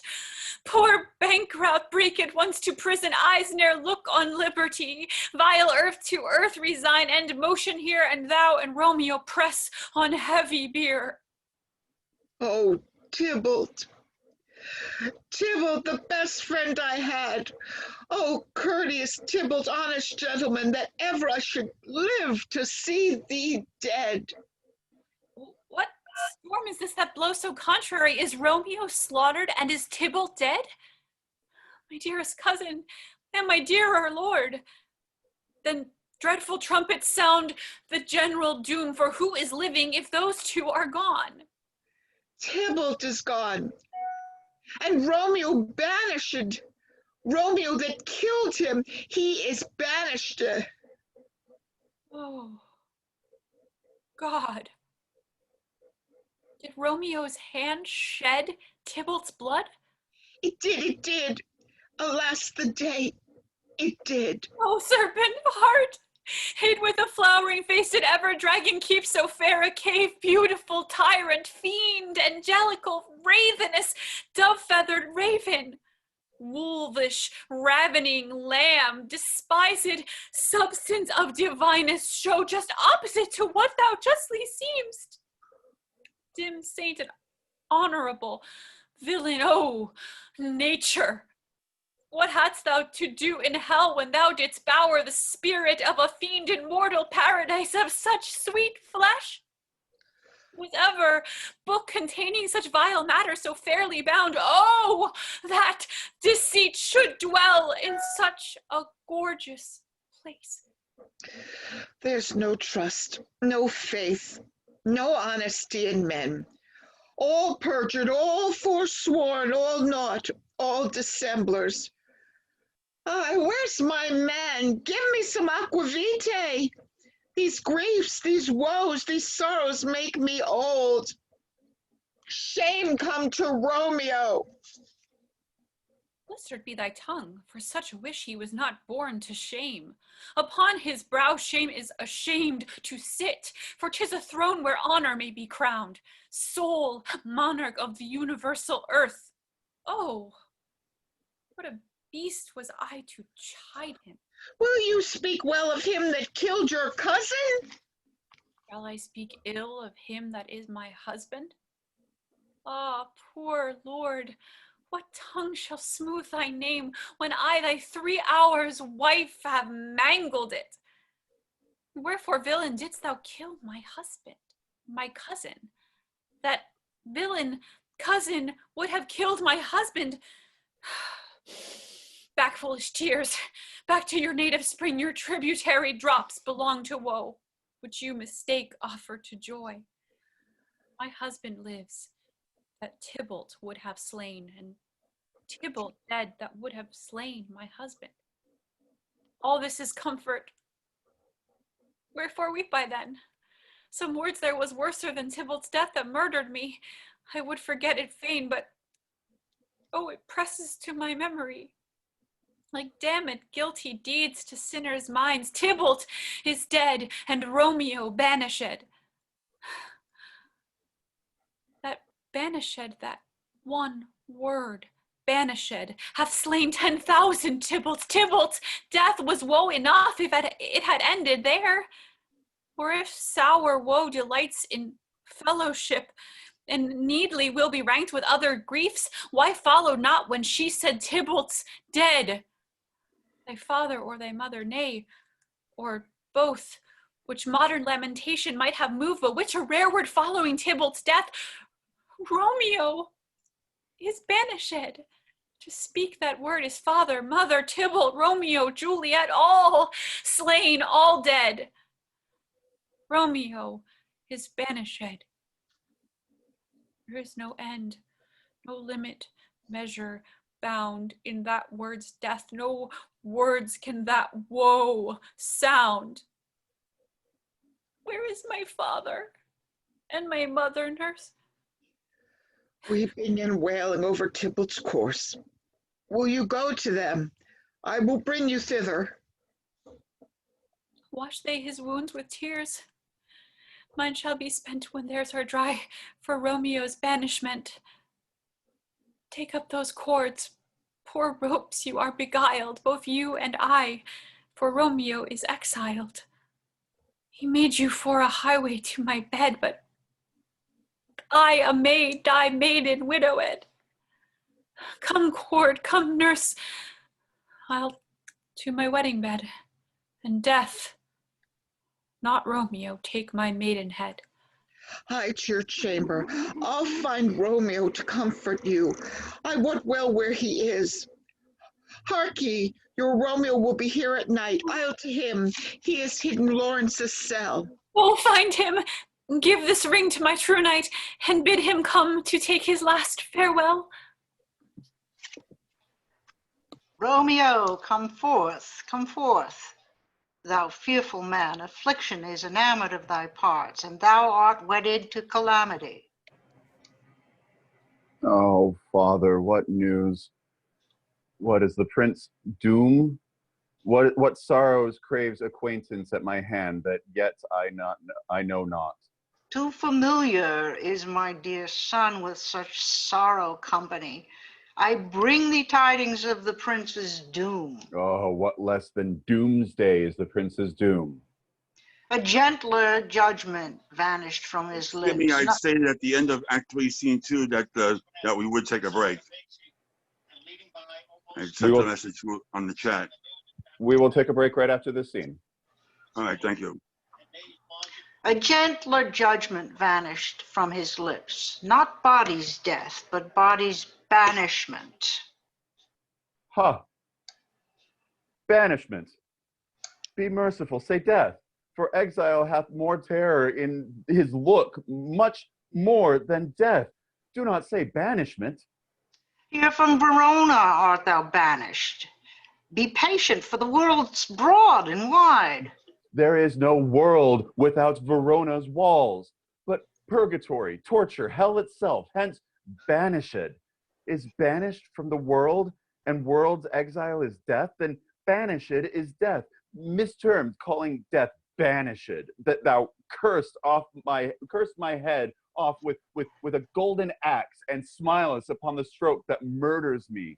Oh, deadly sin, oh, rude unthankfulness, thy fault our law calls death, but the kind prince, taking thy part, hath rushed aside the law and turned that black word death to banishment. This is dear mercy, and thou seest it not. 'Tis torture and not mercy. Heaven is here where Juliet lives, and every cat and dog and little mouse, every unworthy thing lives here in heaven, and may look on her, but Romeo may not. Oh, more validity, more honorable state, more courtship lives in carrion flies than Romeo, that may seize upon a wonder of dear Juliet's hand, and steal immortal blessings from her lips, who even in the pure vestal modesty still blush, as thinking their own kiss is sin. That may flies do, when I from this must fly, and saidst thou yet that exile is not death, but Romeo may not, he is banished. Hast thou no poison mixed, no sharp ground knife, no sudden mean of death, so near or so mean, but banished to kill me, banished? Oh, friar, the damned use of that word in hell, howlings attendants, how hast thou then the heart, being a divine, a ghostly confessor, a sin absolver, and my friend protest, to mangle me with that word, banished?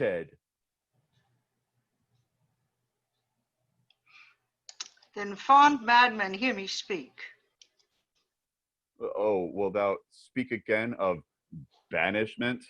I'll give thee armor to keep off that word, adversity's sweet milk, philosophy to comfort thee, though thou art banished. Oh, yet banished. Hang up philosophy. Unless philosophy can make a Juliet, displant a town, reverse a prince's doom. It helps not, it prevails not. Talk no more. Oh, then I see that madmen have no ears. How should they, when wise men have no eyes? Let me despair with thee of thy estate. Oh, thou canst not speak of thy dost not feel. Wert thou as young as Juliet's, my love, an hour but married, Tybalt murdered, doting like me, and like me banished, thou mightiest thou speak, then mightiest thou tear my hair and fall upon the ground as I do now, taking the measure of an unmade grave. Arise, one knocks. Good Romeo, hide thyself. Not I, unless the breath of heart-sick groans, mist-like unfold me in some search of eyes. Hark how they knock. Who's there? Romeo, arise. Thou wilt be taken. Stay a while. Stand up. Run to my study. By and by. God's will, what simpleness is this? I come, I come. Who knocks so hard? Whence come you? What's your will? Let me come in, and you shall know my errand. I come from Lady Juliet. Welcome, then. Oh, holy friar. Oh, tell me, holy friar, where's my lady's lord? Where's Romeo? There, on the ground, with his own tears made drunk. Oh, he is even in my mistress's case, just in her case. Oh, woeful sympathy, piteous predicament. Even so lies she, blubbering and weeping, weeping and blubbering. Stand up! Stand up, stand, and you be a man for Juliet's sake. For her sake, rise and stand. Why should you fall to so deep an oh? Nurse. Aye, sir, death's the end of all. Speaks thou of Juliet? How is it with her? Doth not she think me an old murderer now that I have stained the childhood of our joy with blood removed, but little from her own? Where is she? And how does she? And what says my concealed lady to our concealed love? Oh, she says nothing, sir, but weeps and now falls on her bed and then starts up and Tybalt cries and then on Romeo cries and then down falls again. Oh, as if that name shot from the dead level of a gun did murder her, as that name's cursed hand murdered her kinsman. Oh, tell me, dear friar, tell me, in what part of this anatomy doth my name lodge? Tell me that I may sack the hateful mansion. Hold thy desperate hand. Art thou a man? Thy form cries out thy art. Thy tears are womanish. Thy wild acts denote the unreasonable fury of a beast, unseemly woman in a seeming man, an ill-beseeming beast in seeming both. Thou hast amazed me. By my holy order, I thought thy disposition better tempered. Hast thou slain Tybalt? Wilt thou slay thyself, and slay thy lady that in thy life lies, by doing damned hate upon thyself? Why railst thou on thy birth, the heaven and earth? Since birth and heaven and earth all three do meet in thee at once, which thou at once wouldst lose. Fie, fie, thou shamest thy shape, thy love, thy wit, which like a usurer aboundest in all, and usest none in that true use indeed, which should bedeck thy shape, thy love, thy wit. Thy noble shape is but a form of wax, digressing from the valor of a man. Thy dear love sworn but hollow perjury, killing that love which thou hast vowed to cherish. Thy wit, that ornament to shape and love, misshapen in the conduct of them both, like powder in a skilless soldier's flask, is set afire by thine own ignorance, and thou, dismembered with thy own defense, what roused thee, man? Thy Juliet is alive. For those whose dear sake thou wast but lately dead, there art thou happy. Tybalt would kill thee, but thou slewest Tybalt, there art thou happy. The law that threatened death became thy friend, and turned it to exile, there art thou happy. A pack or blessing light upon thy back, happiness courts in her best array. But like a misshaped and sullen wench, thou put'st up thy fortune and thy love. Take heed, for such die miserable.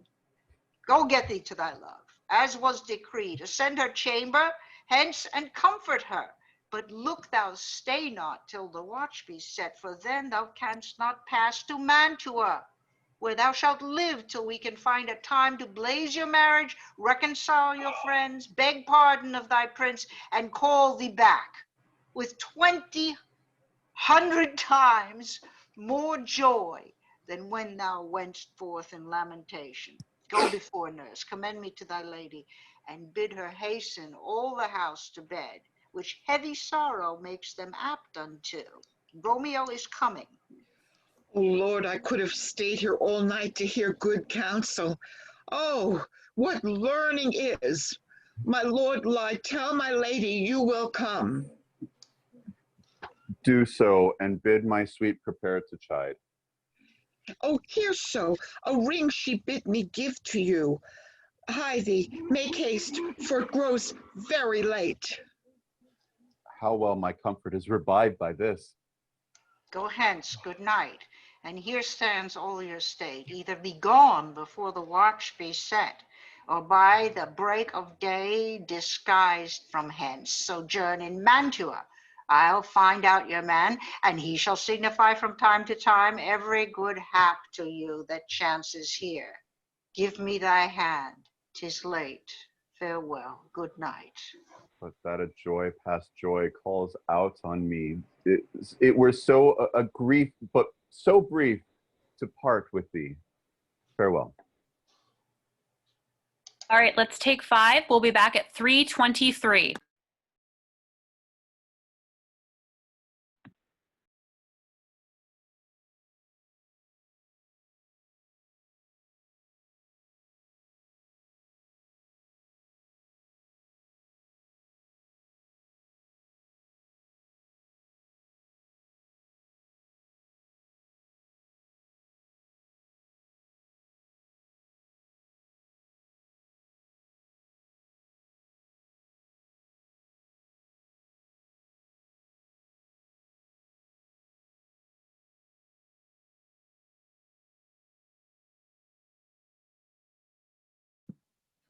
Hey folks, we are back.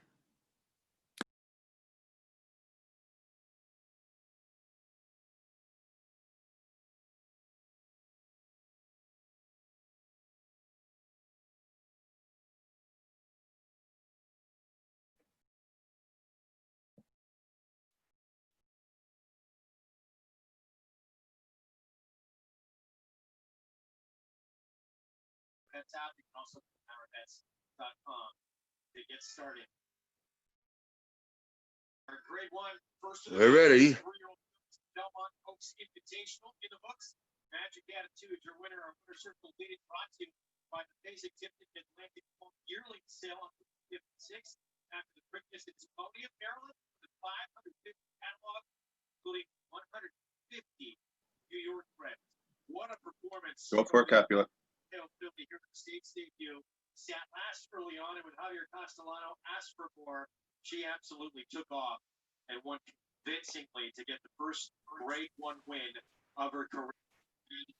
To her Group 3 victory in France. Quick look at the odds for race number 6. Maiden special weight, mile on the main track. It kicks off from the late pick 5.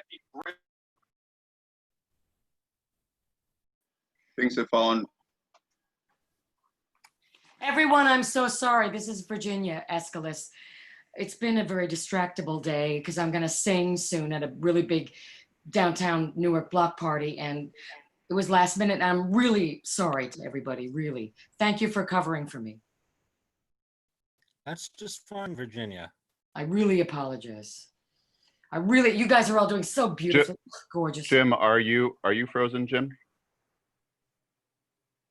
Okay, I'm just going to read his roll until he gets unfrozen. Things have fallen out, sir, so unluckily that we have had no time to move on our daughter. Look you, she loved her kinsman Tybalt dearly, and so did I.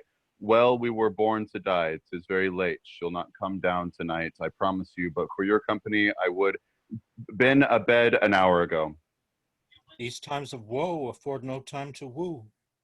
Madam, good night. Commend me to your daughter.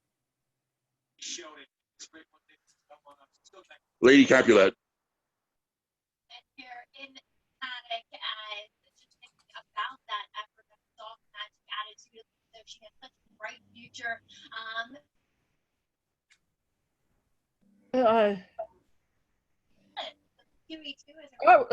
I will. And he's not mind early tomorrow. Tonight she's mewed up to her heaviness. Sir Paris, I will make a desperate tender of my child's love. I think she would be ruled in all respects but me. Nay more, I doubt it not. Wife, go to your bed. Acquaint her here of my son Paris's love, and bid her mark you me on Wednesday next. What day is this? Monday, my lord. Monday, ha. Wednesday is too soon. A Thursday let it be. A Thursday tell her she shall be married to this noble earl. Will you not be ready? Do you like this haste? We'll not keep a great ado, a friend or two. For heart you, Tybalt, being slain so late. It may be thought we held him so carelessly. Being our kinsmen, we reveal much. Therefore, we'll have some half a dozen friends, and there an end. And let's say to you, Thursday. My lord, I would that Thursday were tomorrow. Well, get you gone, of Thursday be it then. Go you to Juliet ere you go to bed. Prepare her wife against this wedding day. Farewell, my lord. Light to the chamber ho. Inform me it is so late that we may go early by and by. Good night.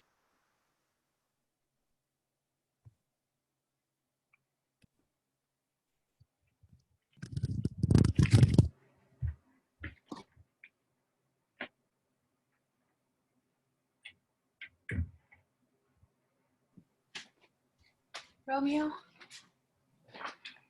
wilt thou be gone? It is not yet near day. It was the nightingale and not the lark that pierced the fearful hollow of thine ear.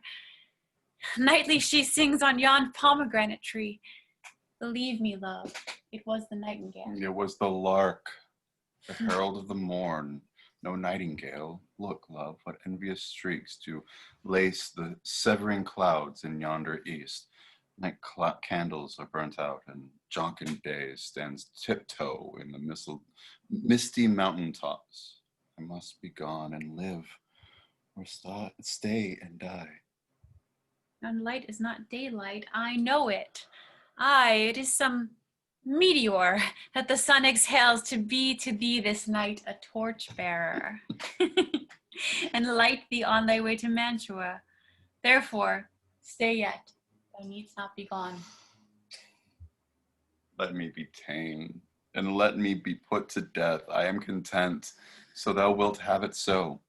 I'll say yon gray is not the morning eye, but a pale reflex of Symptonia's brow. Not that is not lark, those notes do beat. The vanity heaven so high above our heads. I have more care to stay than will to go. Come, death, and welcome to Juliet wills it so. How is my soul?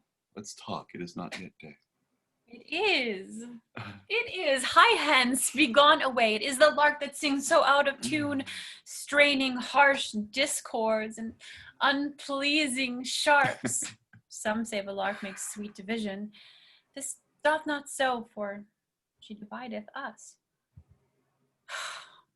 Some say the lark and loathed toad change eyes. Oh, now I would had they changed voices too, since arm from arm that voice doth us affray. hauntingly hence, with hunts up to the day. Oh, now be gone. More light and light it grows. More light and light, more dark and dark our woes. Madam, Nurse? your lady mother is coming to your chamber. The day is broke. Be wary. Look about. Then window, let day in and let life out. Farewell, farewell. One kiss and I'll descend.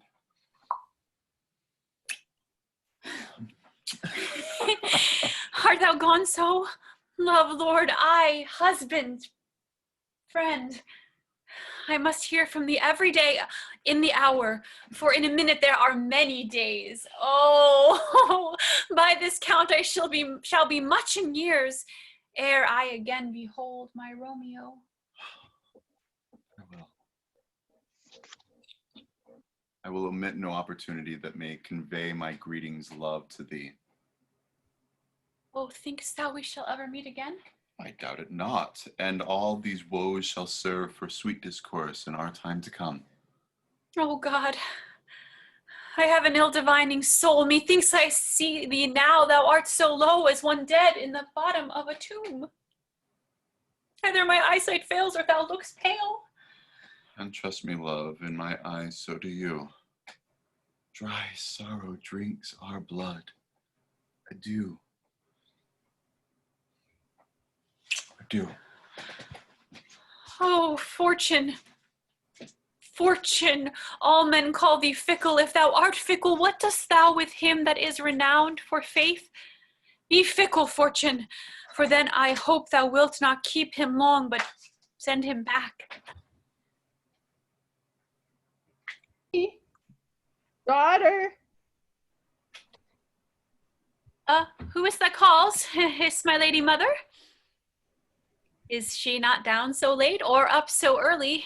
What unaccustomed cause procures her hither? Why now? How now, Juliet?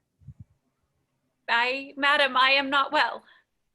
Evermore weeping for your cousin's death? What wilt thou wash him from his grave with tears? And if thou couldst not make him live, therefore have done.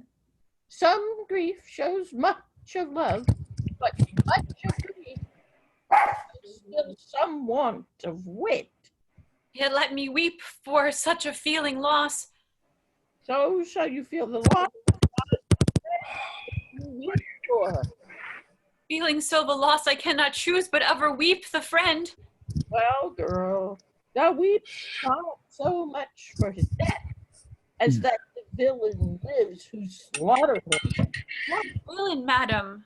That same villain, Romeo.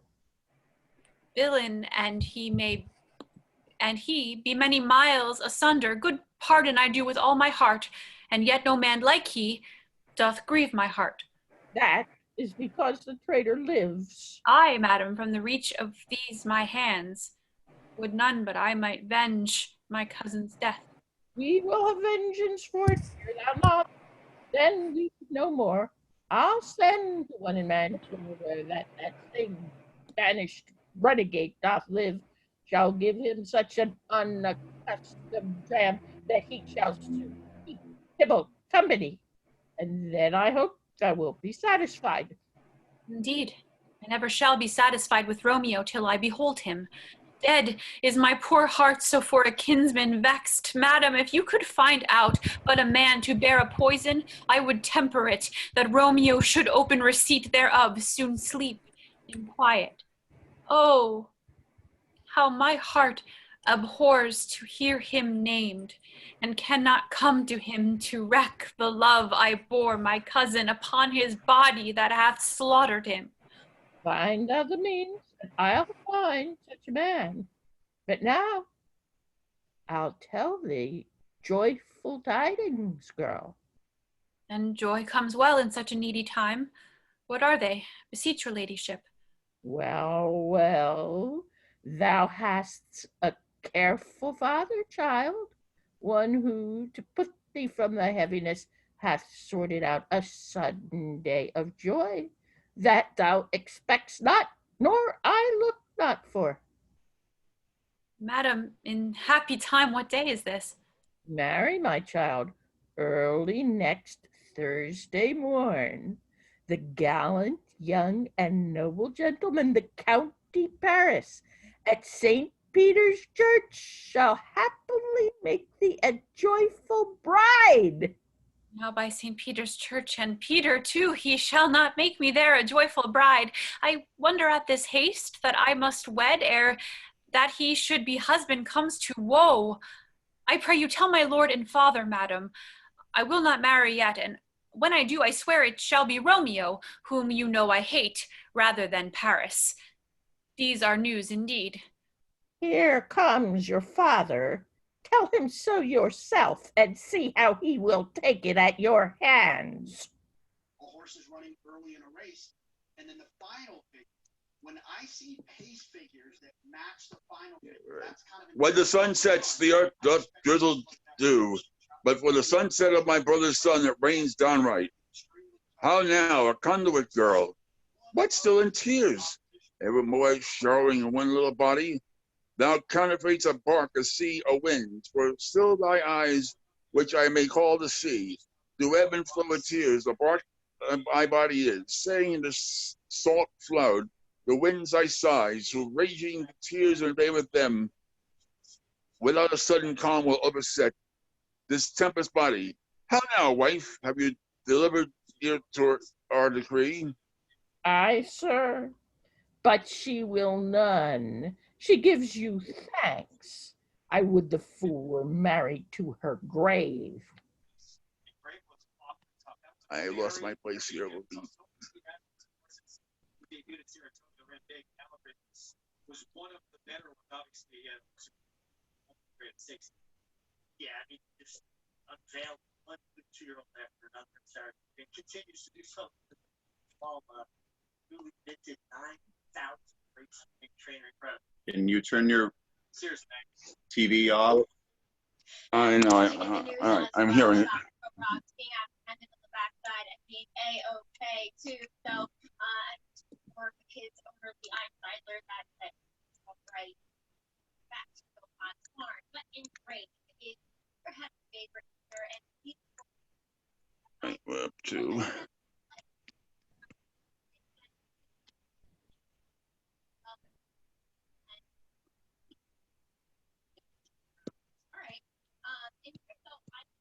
And I also lost my place here too.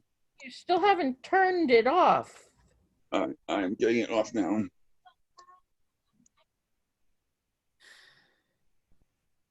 Why don't you It's off. line over again, top of 99. Or Top 99. Yeah. How now, wife? All right. Who raging with tears a day with them, without sudden calm will set thy tempest and body. How now, wife? Have you delivered to our decree? Aye, sir. But she will none, she gives you thanks. I would the fool were married to her grave. So take me with you, wife. How will she none? Doth she not give thanks? Is she not proud? Doth she not count her blessed? Unworthy as she is, though we have brought so worthy a gentleman to be her bridegroom. Not proud you have, but thankful that you have. Proud can I never be of what I have, but thankful even for hate that is meant love. How now? Sharp logic? What is this? Proud, I thank you. I thank you not. Thanks be no thankings, nor prouds. But Federal, you'll find joints Thursday next. To go with Paris to St. Peter's Church, or I will drag thee on a hurdle thither. Oh, you green trickless carrion, out you baggage, you teleface. Fie. Why, are you mad? Good father, I beseech you on my knees, hear me with patience, but to speak a word.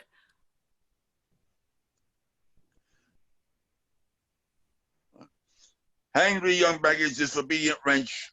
I tell thee what, get thee to church on Thursday, or never look after me in the face. Speak not, reply not, do not answer me. My fingers itch, wife, we scarce thought us blessed.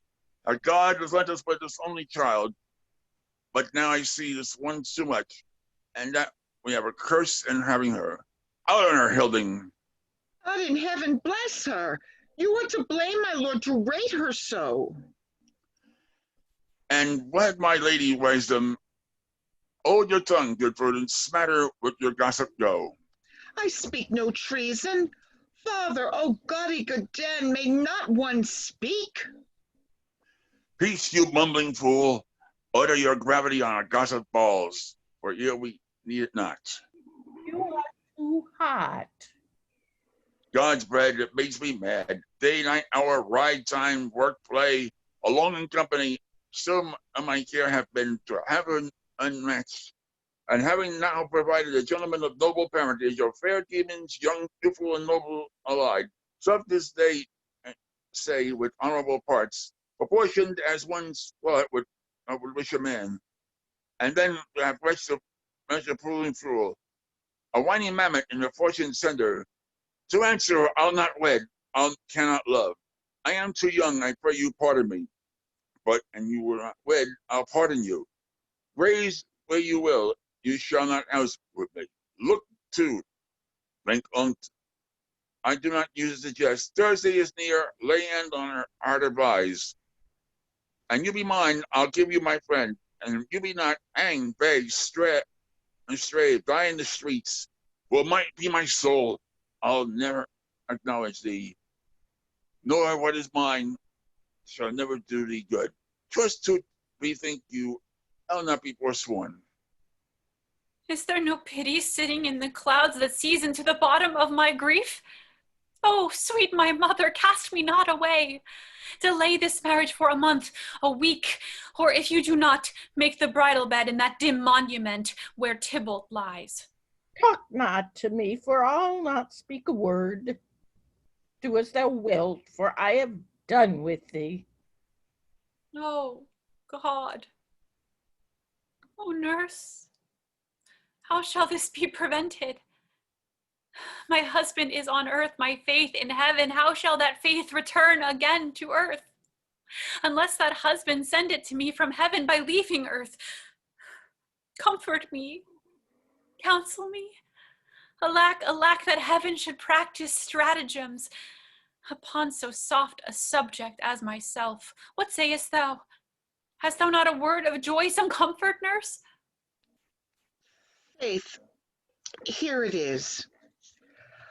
Romeo is banished, and all the world to nothing, that he dares ne'er come back to challenge you, or if he do, it must be by stealth. Then, since the case so stands as now it doth, I think it best you married with the county. Oh, he's a lovely gentleman. Romeo's a dish-clout to him. An eagle, madam, hath not so green, so quick, so fair an eye as Paris hath. Beshrew my very heart, I think you are happy in this second match, for it excels your first, or if it did not, your first is dead, or 'twere as good he were, as living him, and you no use of him. Speakst thou from thy heart? And from my soul too, or else beshrew them both. Amen. What? Well, thou hast comforted me marvelous much. Go in, and tell my lady I am gone, having displeased my father to Lawrence's cell, to make confession and be absolved. Marry, I will, and this is wisely done. Ancient damnation. Oh, most wicked fiend! It is more sin to wish me thus forsworn, or to dispraise my lord with that same tongue which she hath praised him with above compare. So many thousand times go, counselor, thou and my bosom henceforth shall be twain. I'll go to the friar to know his remedy. If all else fails, myself have power to die. On Thursday, sir, the time is very short. My father Capulet will have it so, and I am nothing slow to slack his haste. You say you do not know the lady's mind? Uneven is the course, I like it not. Immoderately she weeps for Tybalt's death, and therefore have I little talked of love, for Venus smiles not in a house of tears. Now, sir, her father counts it dangerous that she doth give her sorrow so much sway, and in his wisdom hastes our marriage, to stop the inundation of her tears, which, too much minded by herself alone, may be put from her by society. Now do you know the reason of this haste? I would I knew not why it should be slowed. Look, sir, here comes the lady toward my cell. Happily met, my lady and my wife. That may be, sir, when I may be a wife. That may be, must be, love, on Thursday next. What must be shall be. Well, that's a certain text. Come you to make confession to this father? To answer that, I should confess to you. Do not deny to him that you love me. I will confess to you that I love him. So will ye, I am sure, that you love me. If I do so, it will be of more price being spoke behind your back than to your face. For so my face is much abused with tears. The tears have got small victory by that, for it was bad enough before their spite. Thou wrongs did more than tears with that report. That is no slander, sir, which is the truth, and what I spake it to thy face. Thy face is mine, and thou hast slandered it. It may be so, for it is not mine own. Are you at leisure, Holy Father, now, or shall I come to you at evening mass? My leisure serves me, pensive daughter, now. My lord, you must entreat the time alone. God shield, I should disturb devotion.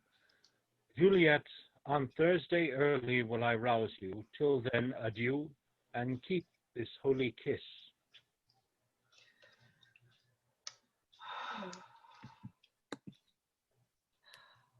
Shut the door, and when thou hast done so, come weep with me past hope, past care, past help. Oh, Juliet, I already know thy grief. It streams me past the compass of my wits. I hear thou must, and nothing may prorogue it, on Thursday next to be married to this county. Tell me not, friar, that thou hearest of this, unless thou tell me how I may prevent it. If in thy wisdom thou canst give no help, do thou but call my resolution wise, and with his knife I'll help it presently. God joined my heart and Romeo's, thou our hands, and ere this hand by thee to Romeo sealed shall be the label to another deed, or my true heart with treacherous revolt turn to another, this shall slay them both. Therefore, out of thy long expeditious time, give me some present counsel, or behold, twixt my extremes and me, this bloody knife shall play the umpire, arbitrating that which the commission of thy years and art could to no issue of true honor bring. Be not so long to speak, I long to die. If what thou speak not of remedy. Oh, daughter, I do spy a kind of hope which craves as desperate as execution, as that is desperate which we would prevent.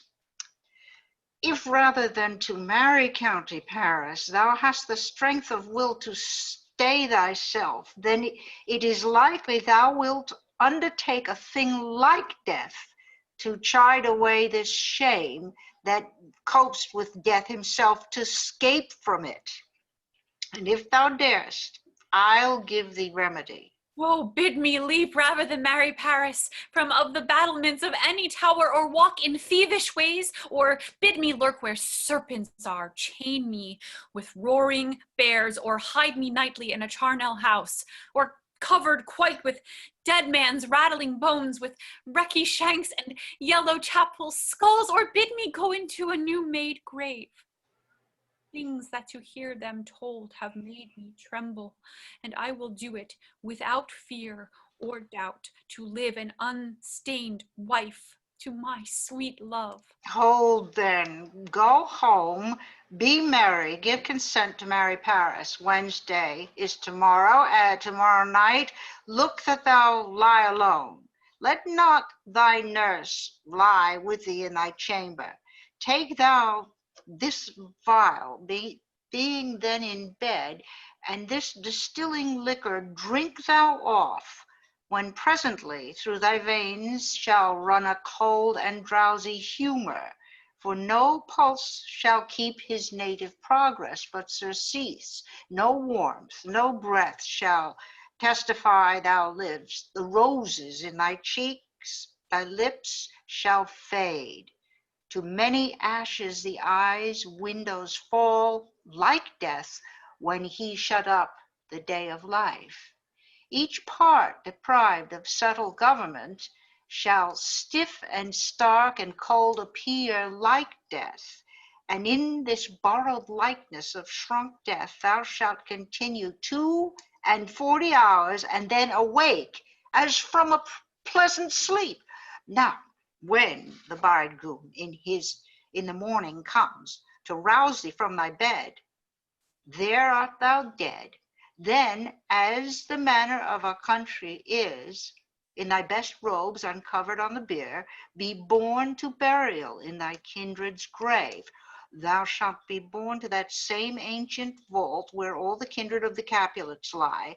In the meantime, against thou shalt awake, shall Romeo by my letters know our drift, and hither shall he come, and that very night shall Romeo bear thee hence to Mantua, and this shall free thee from this present shame, if no inconstant toy nor womanish fear abate thy valor in the acting it. Give me, oh, tell me not of care. Hold, get you gone, be strong and prosperous in this resolve. I'll send a friar with speed to Mantua with my letters to the Lord. Love, give me strength, and the strength shall help afford. Farewell, dear father. So many guests invite here as wit. Sirrah, go hire me 20 cunning cooks.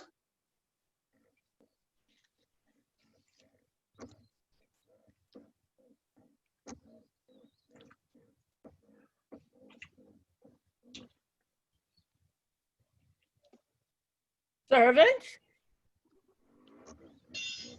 Servant? Serving man? You shall have none still, sir, for I'll try if they can lick their fingers. How canst thou try them so? Marry, sir, 'tis an ill cook that cannot lick his own fingers, therefore he cannot lick his fingers, goes not with me. Go be gone, we shall be much unfurnished for this time. What is my daughter gone to Friar Lawrence? Ay, forsooth.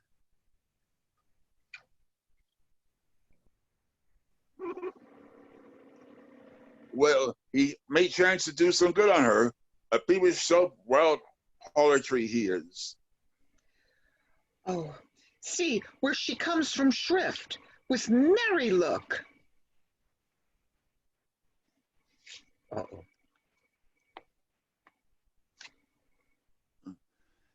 How now, my headstrong? Where have you been ganning? Where I have learned me to repent the sin of disobedient opposition to you and your behests, and am enjoined by holy Lawrence to fall prostrate here to beg your pardon. Pardon, I beseech you. Henceforth I am ever ruled by you. Send for the county. Go tell him of this. I'll have this not knit up tomorrow morning. I met the youthful lord at Lawrence cell, and gave him what become love I might, not stepping o'er the bounds of modesty. Why am I glad on it? This well, stand up. This ain't what it should be. Let me see the county. I marry go, I say, and fetch him hither. Now, afore God, this reverend holy friar, all our old city is much bound to him. Nurse, will you go with me into my closet to help me sort such needful ornaments as you think fit to furnish me tomorrow? No, not till Thursday. There's time enough. Go, nurse, go with her. We'll to church tomorrow.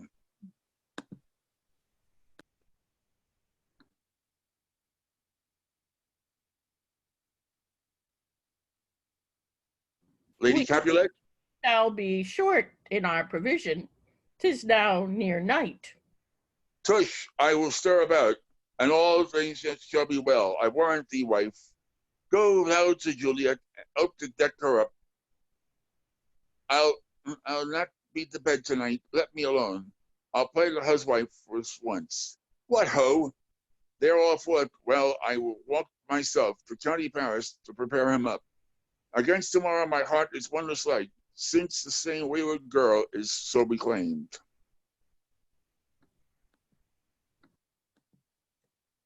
Aye, those attires are best, but gentle nurse, I pray thee, leave me to myself tonight, for I have need of many orisons to move the heavens to smile upon my state, which well thou knowest is cross and full of sin. What, are you busy, ho? Need you my help? No, madam, we have called such necessaries as are behooveful for our state tomorrow. So please you, let me be now left alone, and let the nurse this night sit up with you, for I am sure you have your hands full all in this so sudden business. Good night. Get thee to bed and rest, for thou hast need.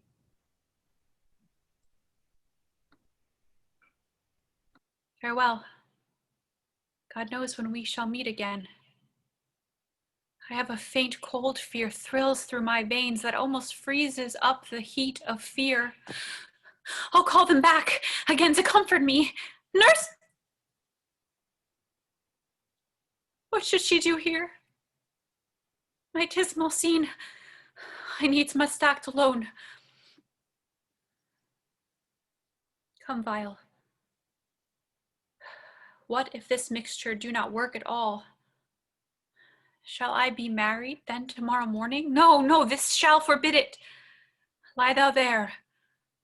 What if it be a poison, which the friar subtly hath ministered to have me dead, lest in this marriage he should be dishonored, because he married me before to Romeo. I fear it is, and yet methinks it should not, for he hath still been tried a holy man. How if when I am laid into the tomb I wake up before the time that Romeo come to redeem me? There's a fearful point. Shall I not then be stifled in the vault, to those to whose foul mouth no healthsome air breathes in, and there die strangled ere my Romeo comes? Or if I live, it is not very like the horrible conceit of death and night, together with the terror of the place, as in a vault, an ancient receptacle where for these many 100 years the bones of all my buried ancestors are packed. Where bloody Tybalt, yet but green in earth, lies festering in his shroud, where, as they say, at some hours in the night spirits resort. Alack! Alack, it is not like that I, so early waking, what with loathsome smells and shrieks like mandrakes torn out of the earth, that living mortals hearing them run mad. Oh, if I wake, shall I not be distraught, environed with all these hideous fears, and madly play with my forefathers' joints, and pluck the mangled Tybalt from his shroud, and in this rage, with some great kinsman's bones, as with a club, dash out my desperate brains? Oh, look me! Thinks I see my cousin's ghost, seeking out Romeo, that he did spit his body upon my rapier's point. Stay, Tybalt, stay! Romeo, Romeo, Romeo. Here's drink. I drink to thee.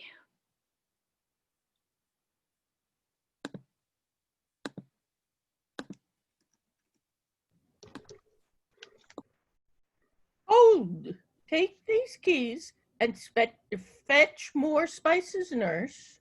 They call for dates and quinces in the pastry. Come, stir, stir, stir. The second cock hath crowed. The curfew bell at 1, this 3 o'clock. Look to the back meats, good Angelica. Spare not for cost. Go you, Cocked queen, go. Get you to bed. Faith will be sick tomorrow for this night's watching. No, not a whit. What I have watched there now, all are right for less cause, and near been sick. You have been a mouse hunt in your time, but I will watch you from such watchings now. A jealous hood. Now, fellow, what the? Things for the cook, sir, but I know not what.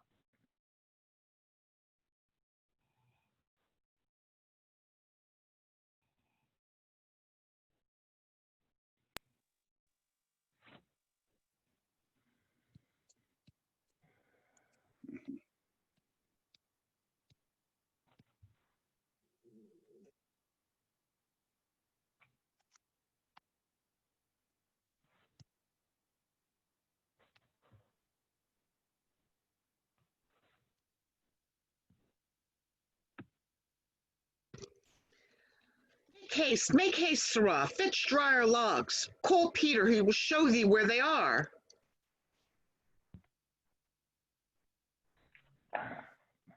I have a head, sir, that will find out logs and never trouble Peter for the matter. Mass and well said. A merry horse and ha! Thou shalt be loggerhead, good father, 'tis day. The county will be here with music straight, for so he said he would. I hear him near. Nurse, wife, what ho, what nurse, I say? Waken Juliet. Go and turn her up. I'll go and chat with Paris. Hi, make haste. Make haste, the bridegroom. He has come already. Make haste, I say.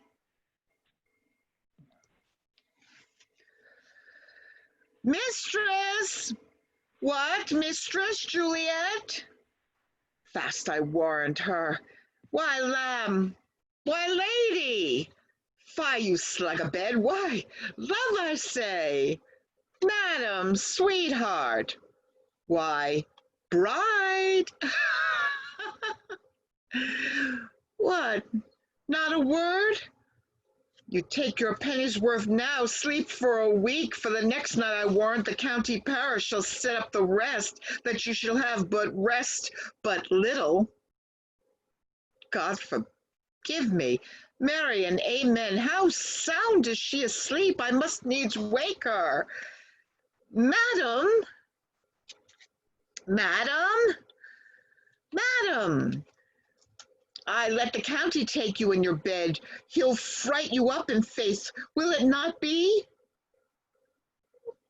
What, dressed and in your clothes and down again? I must needs wake you, lady. Lady. Lady. Alas. Alas. Help. Help! My lady's dead. Oh, well, a day that ever I was born. Some aqua vitae, ho, my lord, my lady. What noise is here?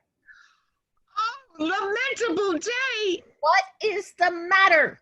Look, look, oh, heavy day. Oh, me. Oh, me. My child, my only life, revive. Look up where I will die with thee. Help! Help! Go help! Help! Oh.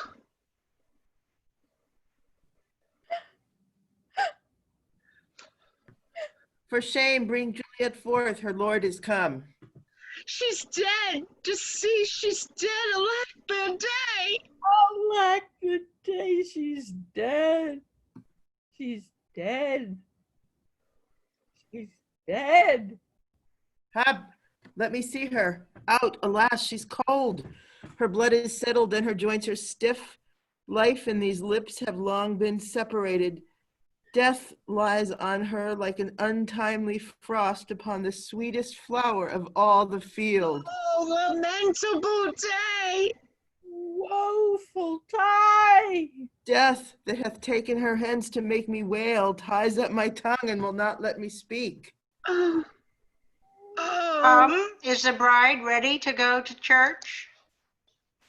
Ready to go, but never to return. O son, the night before thy wedding day, hath death lain with thy wife? There she lies, flower as she was, deflowered by him. Death is my son-in-law, death is my heir, my daughter he hath wedded. I will die, and leave him all life living, all is death's. Have I thought long to see this morning's face? And doth it give me such a sight as this? Accursed, unhappy, wretched, hateful day. Most miserable hour that ere time saw in lasting labor of his pilgrimage. But one poor and loving child, but one thing to rejoice and solace in, and cruel death has catched its sight. Woeful, woeful, woeful day, most lamentable day, most woeful day that ever I did yet behold. Oh day, oh day, oh day, oh hateful day, never was seen so black a day as this. Oh, woeful day, woeful day. Beguiled, divorced, wronged, spited, slain, most detestable death by thee beguiled, by cruel, cruel thee quite overthrown. O love, O life, not life, but love in death.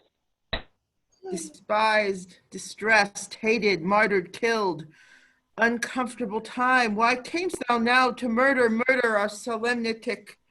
O child, my soul, and not my child, dead art thou. Alack, my child is dead, and with my child my joys are buried. Peace. Oh, for shame, confusions. Care lives not in these confusions. Heaven and yourself had part in this fair maid. Now heaven hath all, and all the better is it for the maid. Your part in her you could not keep from death, but heaven keeps his part in eternal life. The most you sought was her promotion, for 'twas your heaven she should be advanced. And weep ye now, seeing she is advanced above the clouds, as high as heaven itself? Oh, in this love you love your child so ill that you run mad, seeing that she is well. She's not well married that lives married long, but she's best married that dies married young.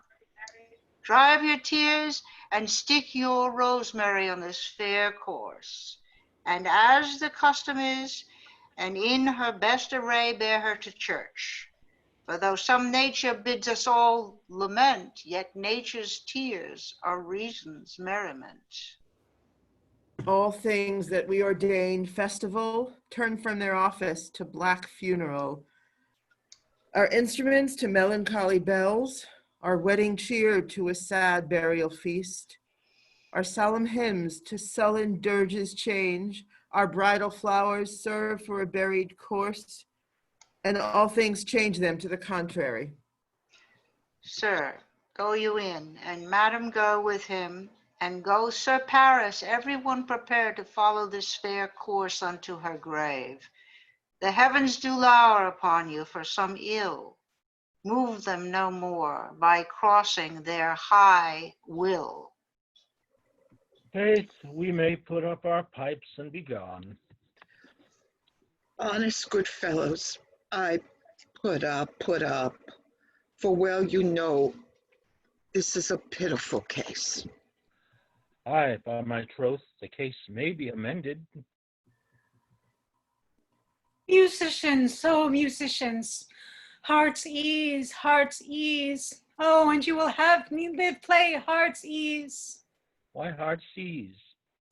Oh, musicians, because my heart itself plays, my heart is full.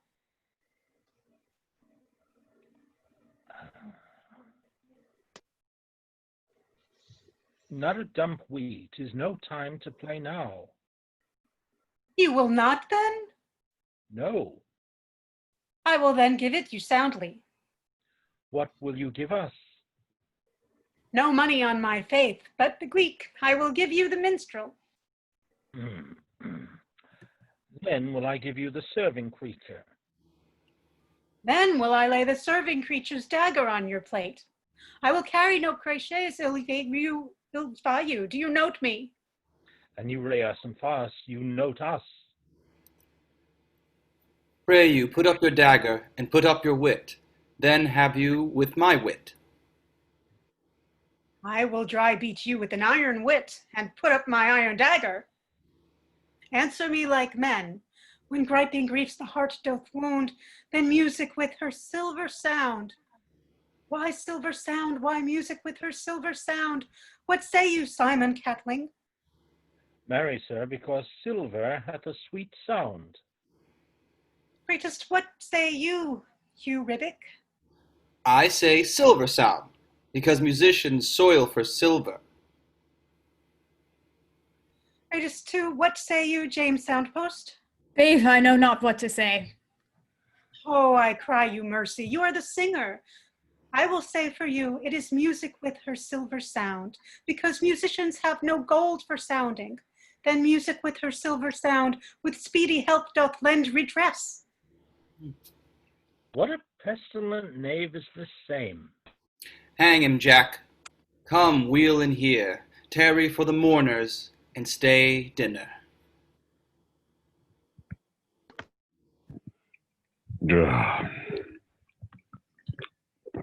Oh, if I must the flattering troth of sleep, my dreams presage some joyful news at hand.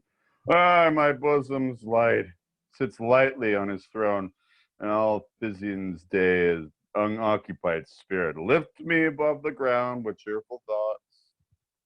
Oh, I dreamt my lady came and found me dead. Strange dream that give a dead man leave to think, and breathed such life with kisses in my lips that I revived and was an emperor. Oh, me. Oh, how sweet is love itself possessed, but when but love's shadows are so rich in joy. Oh. News from Verona? How now, Balthazar? Dost thou not bring me letters from the friar? How doth my lady? Is my father well? How doth my lady Juliet? I will ask again, if nothing can be ill, is she be well? Then she is well, and nothing can be ill. Her body sleeps in Capel's monument, and her immortal part with angels live. I saw her laid low in her kindred's vault, and presently took post to tell it you. Oh, pardon me for bringing these ill news, since you did leave it for my office, sir. Is it even so? Then I deny you, stars that knowest my lodging. Get me ink and paper, and hire post horses. I will hence tonight. I do beseech you, sir, have patience. Your looks are pale and wild, and do import some misadventure. Ah, Tush, thou art deceived. Leave me, and do the thing I bid thee do. Hast thou no letters from me from the friar? No, my good lord. No matter, get thee gone. Oh, and hire those horses. I'll be with thee straight.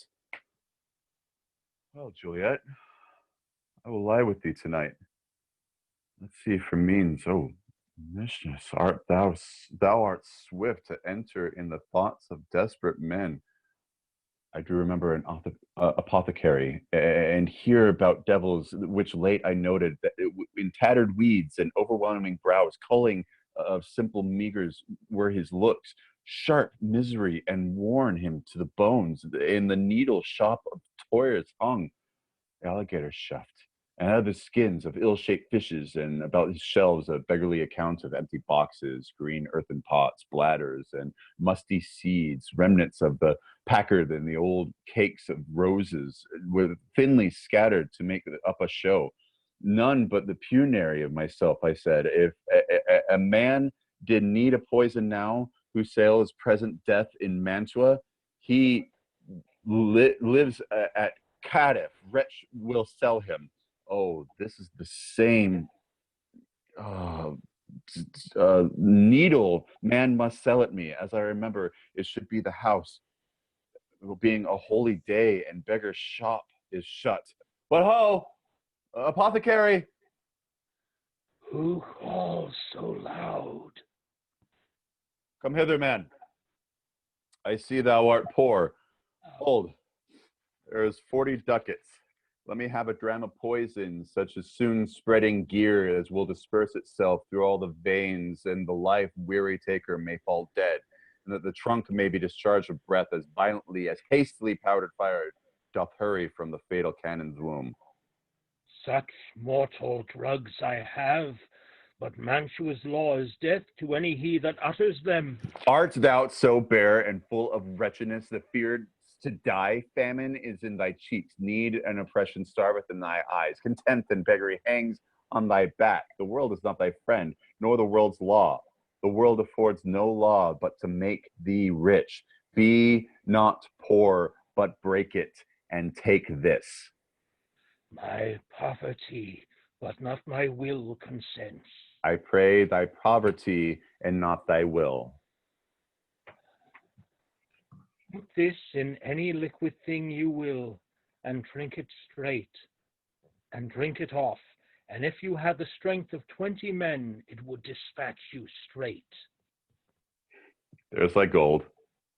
Worse poison of men's souls, doing more murder in the lonesome world than these poor compounds that thou mayest not sell. I sell thee poison, and thou hast sold me none. Farewell, buy food, and get thyself in flesh. Come, cordial, but not poison, go with me to Juliet's grave, for there I must use thee.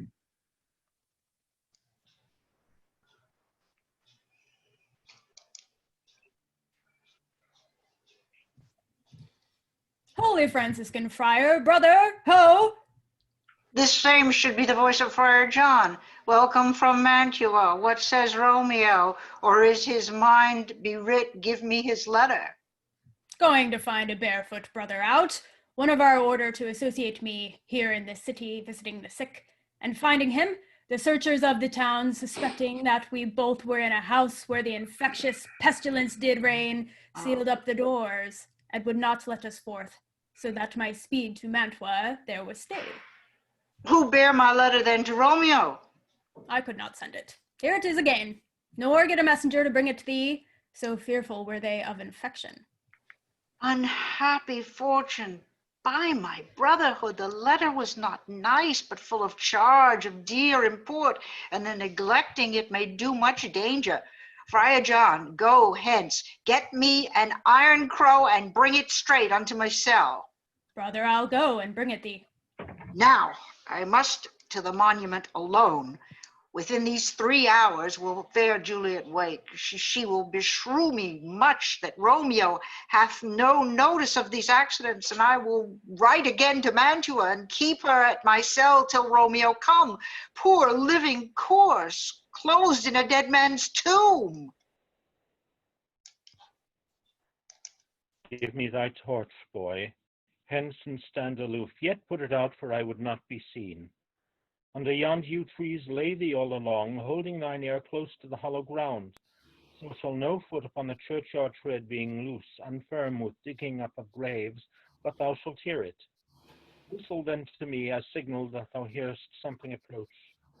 You hear those flowers? Do as I bid thee, go. I am almost afraid to stand alone here in the churchyard. Yet I will adventure. Sweet flower, with flowers thy bridal bed I strew. O woe, thy canopy is dust and stones, which with sweet water nightly I will dew. For wanting that, with tears distilled by moans, the obsequies that I for thee will keep, nightly shall be to strew thy grave and weep. The boy gives warning, something doth approach. What cursed foot wanders this way tonight, to cross my obsequies in true love's right? Death with a torch, muffle me night a while. Give me that mattock and wrenching iron. Hold, take this letter. Early in the morning, see thou deliver it to my lord and father. Give me the light. Upon my life I charge thee, whate'er thou hearest or seest, stand aloof, and do not interrupt me in my course. Why I do descend unto this bed of death is partly to behold my lady's face, but chiefly to take hence from her dead finger a precious ring, a ring I must use in dear employment. Therefore, hence get thee gone, and be, if they be jealous, dost return to pry, and in what for I further shall attend to do. By heaven, I will tear thee joint by joint, and strew this hungry churchyard with thy limbs. The time and my intent are savage and wild, more fierce and inexorable, far than empty tigers of the roaring sea. I will be gone, sir, and not trouble you. So shalt thou show me friendship. Take thou that. Live and be prosperous, and farewell, good fellow. For all this same, I'll hide me hereabout. His looks I fear, and his intentions I doubt. Detestable maw, thou womb of death, gorged in the dearest morsel of the earth. Thus I enforce thy rotten jaws to open, and in despite I'll cram thee with more food. This is that banished haughty Montague that murdered my love's cousin, with which grief it is supposed the fair creature died, and here is come to do some villainous shame to the dead bodies. I will apprehend him. Stop thy unhallowed toil, vile Montague. Can vengeance be pursued further than death? Condemned villain, I do apprehend thee. Obey and go with me, for thou must die. I must indeed, and therefore came I hither. Good, gentle youth, tempt not a desperate man. Fly hence and leave me. Think upon those gone. Let them affright thee. I beseech thee, youth, put not another sin upon my head by urging me to fury. Oh, be gone! By heaven, I love thee better than myself, for I come hither armed against myself. Stay not, be gone, live hereafter, I say. A madman's mercy bid thee run away. I do defy thy conjurations, and apprehend thee for a felon here. Wilt thou provoke me? Then have at thee, boy. Oh, Lord, they fight. I will go call the watch. Oh, I am slain. If thou be merciful, open the tomb. Lay me with Juliet. Oh, in faith I will. Let me peruse this face. Mercutius kinsman, noble county Paris, what said my man when my bestowed soul did not attend him as we rode? I think he told me Paris should have married Juliet. Said he not so? Or did I dream it so? Or am I mad, hearing him talk of Juliet, to think it was so? Oh, give me thy hand. One writ with me in sorrow, misfortune brook, I'll bury thee in a triumphant grave. A grave, oh no, a lanthorn, slaughtered youth. For here lies Juliet, and her beauty makes this vault a feasting presence full of light. Death, lie thou there by a dead man's interred. How oft, when men are at the point of death, have they been merry, which their keepers call a lightning before death. Oh, how may I call this lightning? Oh, my love, my wife, death hath not sucked the honey of thy breath, that hath upon thy beauty, thou art not conquered. Thou beauty's engine and ensign yet is crimson in thy lips, and thy cheeks, and thy death pale flag is not advanced there. Tybalt's lying thou there in this bloody sheet. Oh, what can more favor do to thee than what that hand that cut thy youth in twain to sunder his that they did thy enemy? Forgive me, cousin. Dear Juliet. Where art thou yet so fair? I shall believe that unsubstantial death is amorous, and that the lean, abhorred monster keeps thee here in dark to be his paramour. No fear of that. I will stay with thee, and never from this place of dim night depart again. Come thou in my arms. Depart again. Here will I remain, with worms that are thy chambermaids. Oh, here will I set up my everlasting rest.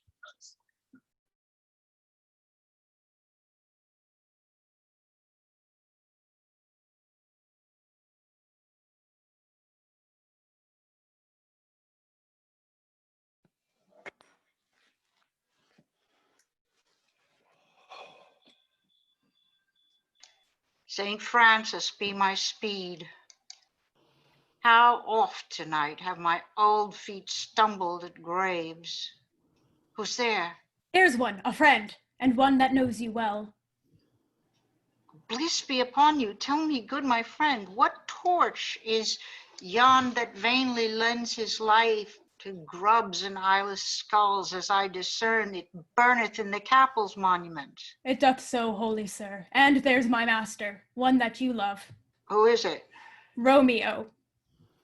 How long hath he been there? Full half an hour. Go with me to the vault. I dare not, sir. My master knows not, but I am gone hence, and fearfully did menace me with death if I did stay to look on his intents. Stay, then I'll go alone.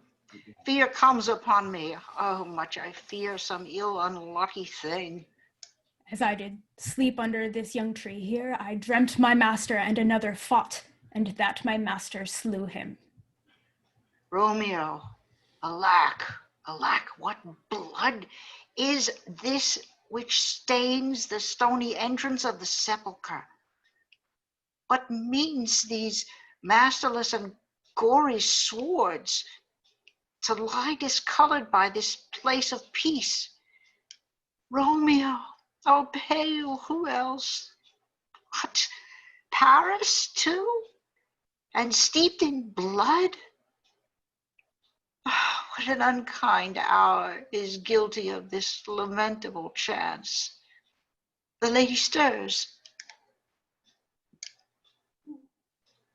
Oh, comfortable friar, where is my lord?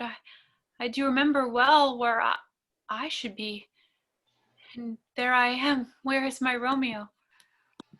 I hear some noise, lady, come from that nest of death, contagion, and unnatural sleep. The greater power than we can contradict hath thwarted our intents. Come away. Thy husband in thy bosom there lies dead, and Paris too. Come, I'll dispose of thee among the sisterhood of holy nuns. Stay not to question, for the watch is coming. Come, go, good Juliet. I dare no longer stay. Go. Get thee hence, for I will not you away. What's here? A cup. Closed in my true love's hand. Poison, I see, hath been his timeless end. Oh, churl, drink all. Left no friendly drop to help me after. I will kiss thy lips. Haply some poison yet doth hang on them, to make me die with a restorative. Thy lips are warm. Lead, boy, which way? Yea, noise. Then I'll be brief. Oh, happy dagger, 'tis in thy sheath, and there rust. Let me die.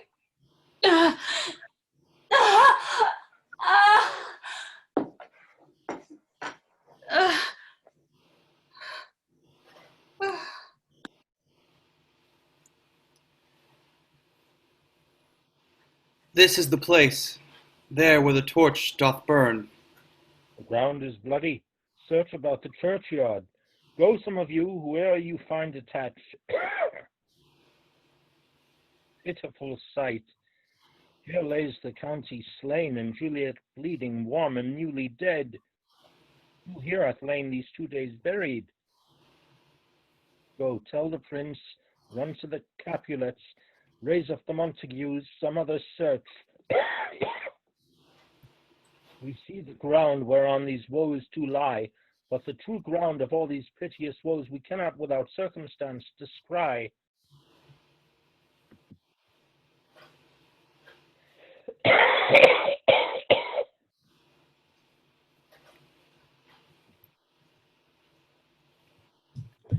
Here's Romeo's man. We found him in the churchyard.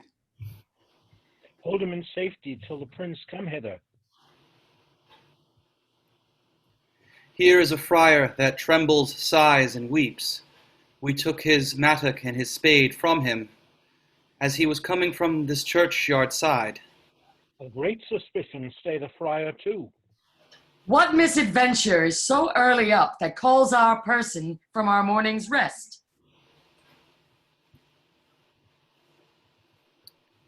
What should it be that they so shriek abroad? Oh, the people in the street cry Romeo, some Juliet, and some Paris, and all run with open outcry toward our monument. What fear is this which startles in our ears? Sovereign, here lies the county Paris slain and Romeo dead, and Juliet dead before, warm and you killed. Search, seek, and know how this foul murder comes. Here's a friar and slaughtered Romeo's man with instruments upon them fit to open these dead men's tombs. Oh heaven, how wife, oh wife, look how our daughter bleeds.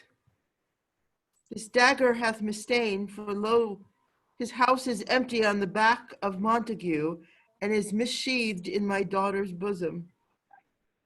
Oh me, the sight of death is as a bell that warns my old age to a sepulchre. Come, Montague, for thou art early up to see thy son and heir, now early down.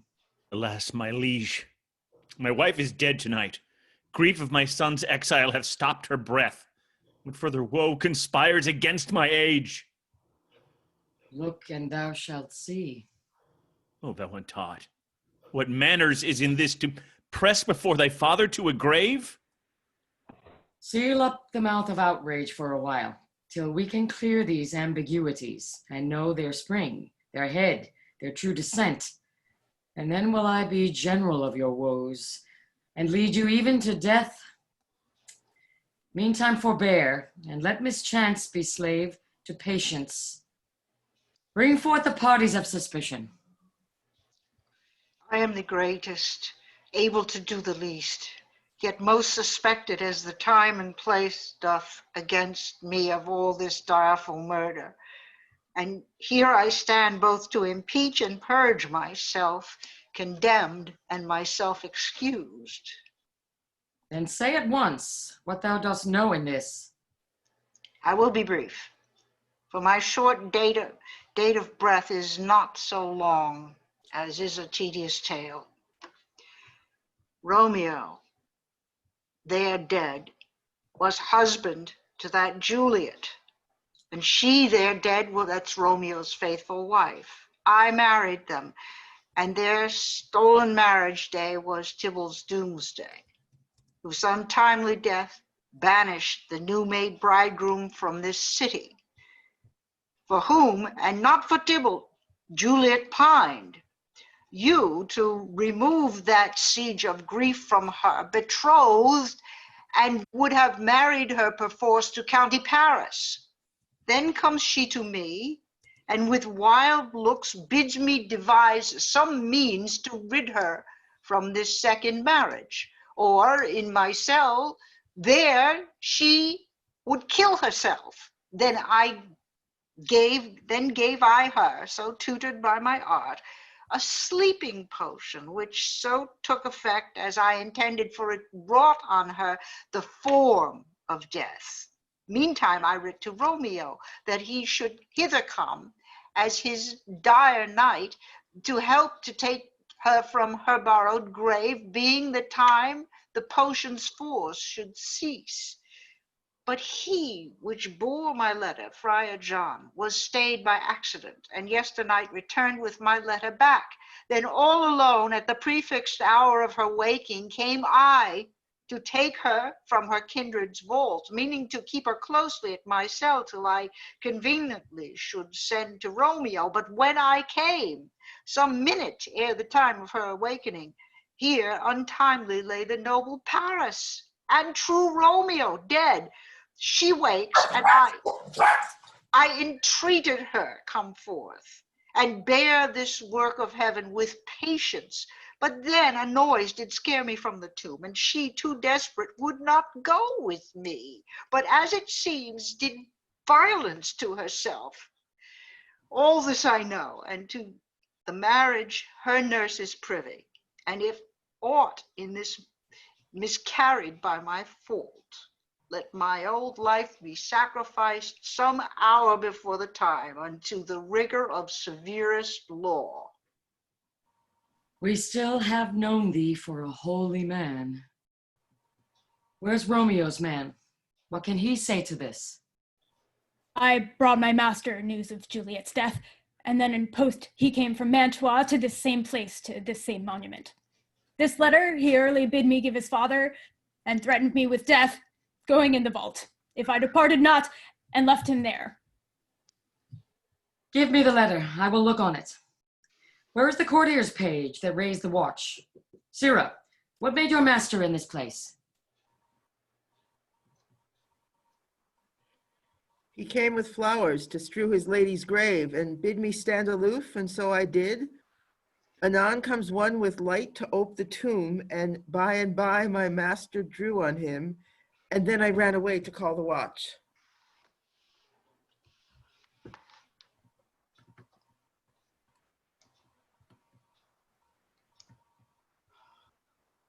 This letter doth make good the friar's words. Oh, sorry, I didn't. I'm sorry. Their course of love, the tidings of her death, and here he writes that he did buy a poison of a poor apothecary, and therewithal came to this vault to die and lie with Juliet. Where be these enemies? Capulet, Montague, see what a scourge is laid upon your hate, that heaven finds means to kill your joys with love. And I, for winking at this, your discords too, have lost a brace of kinsmen. All are punished. Oh, brother Montague, give me thy hand. This is my daughter's jointure, for no more can I demand. But I can give thee more. For I will raise her statue in pure gold, that whiles Verona by that name is known, there shall be no figure at that rate be set, as that of true and faithful Juliet. As rich shall Romeo by his lady lie, poor sacrifices of our enemy. A glooming peace this morning with it brings. The sun for sorrow will not show his head. Go hence to have more talk of these sad things. Some shall be pardoned and some punished. For never was a story of more woe than this of Juliet and her Romeo.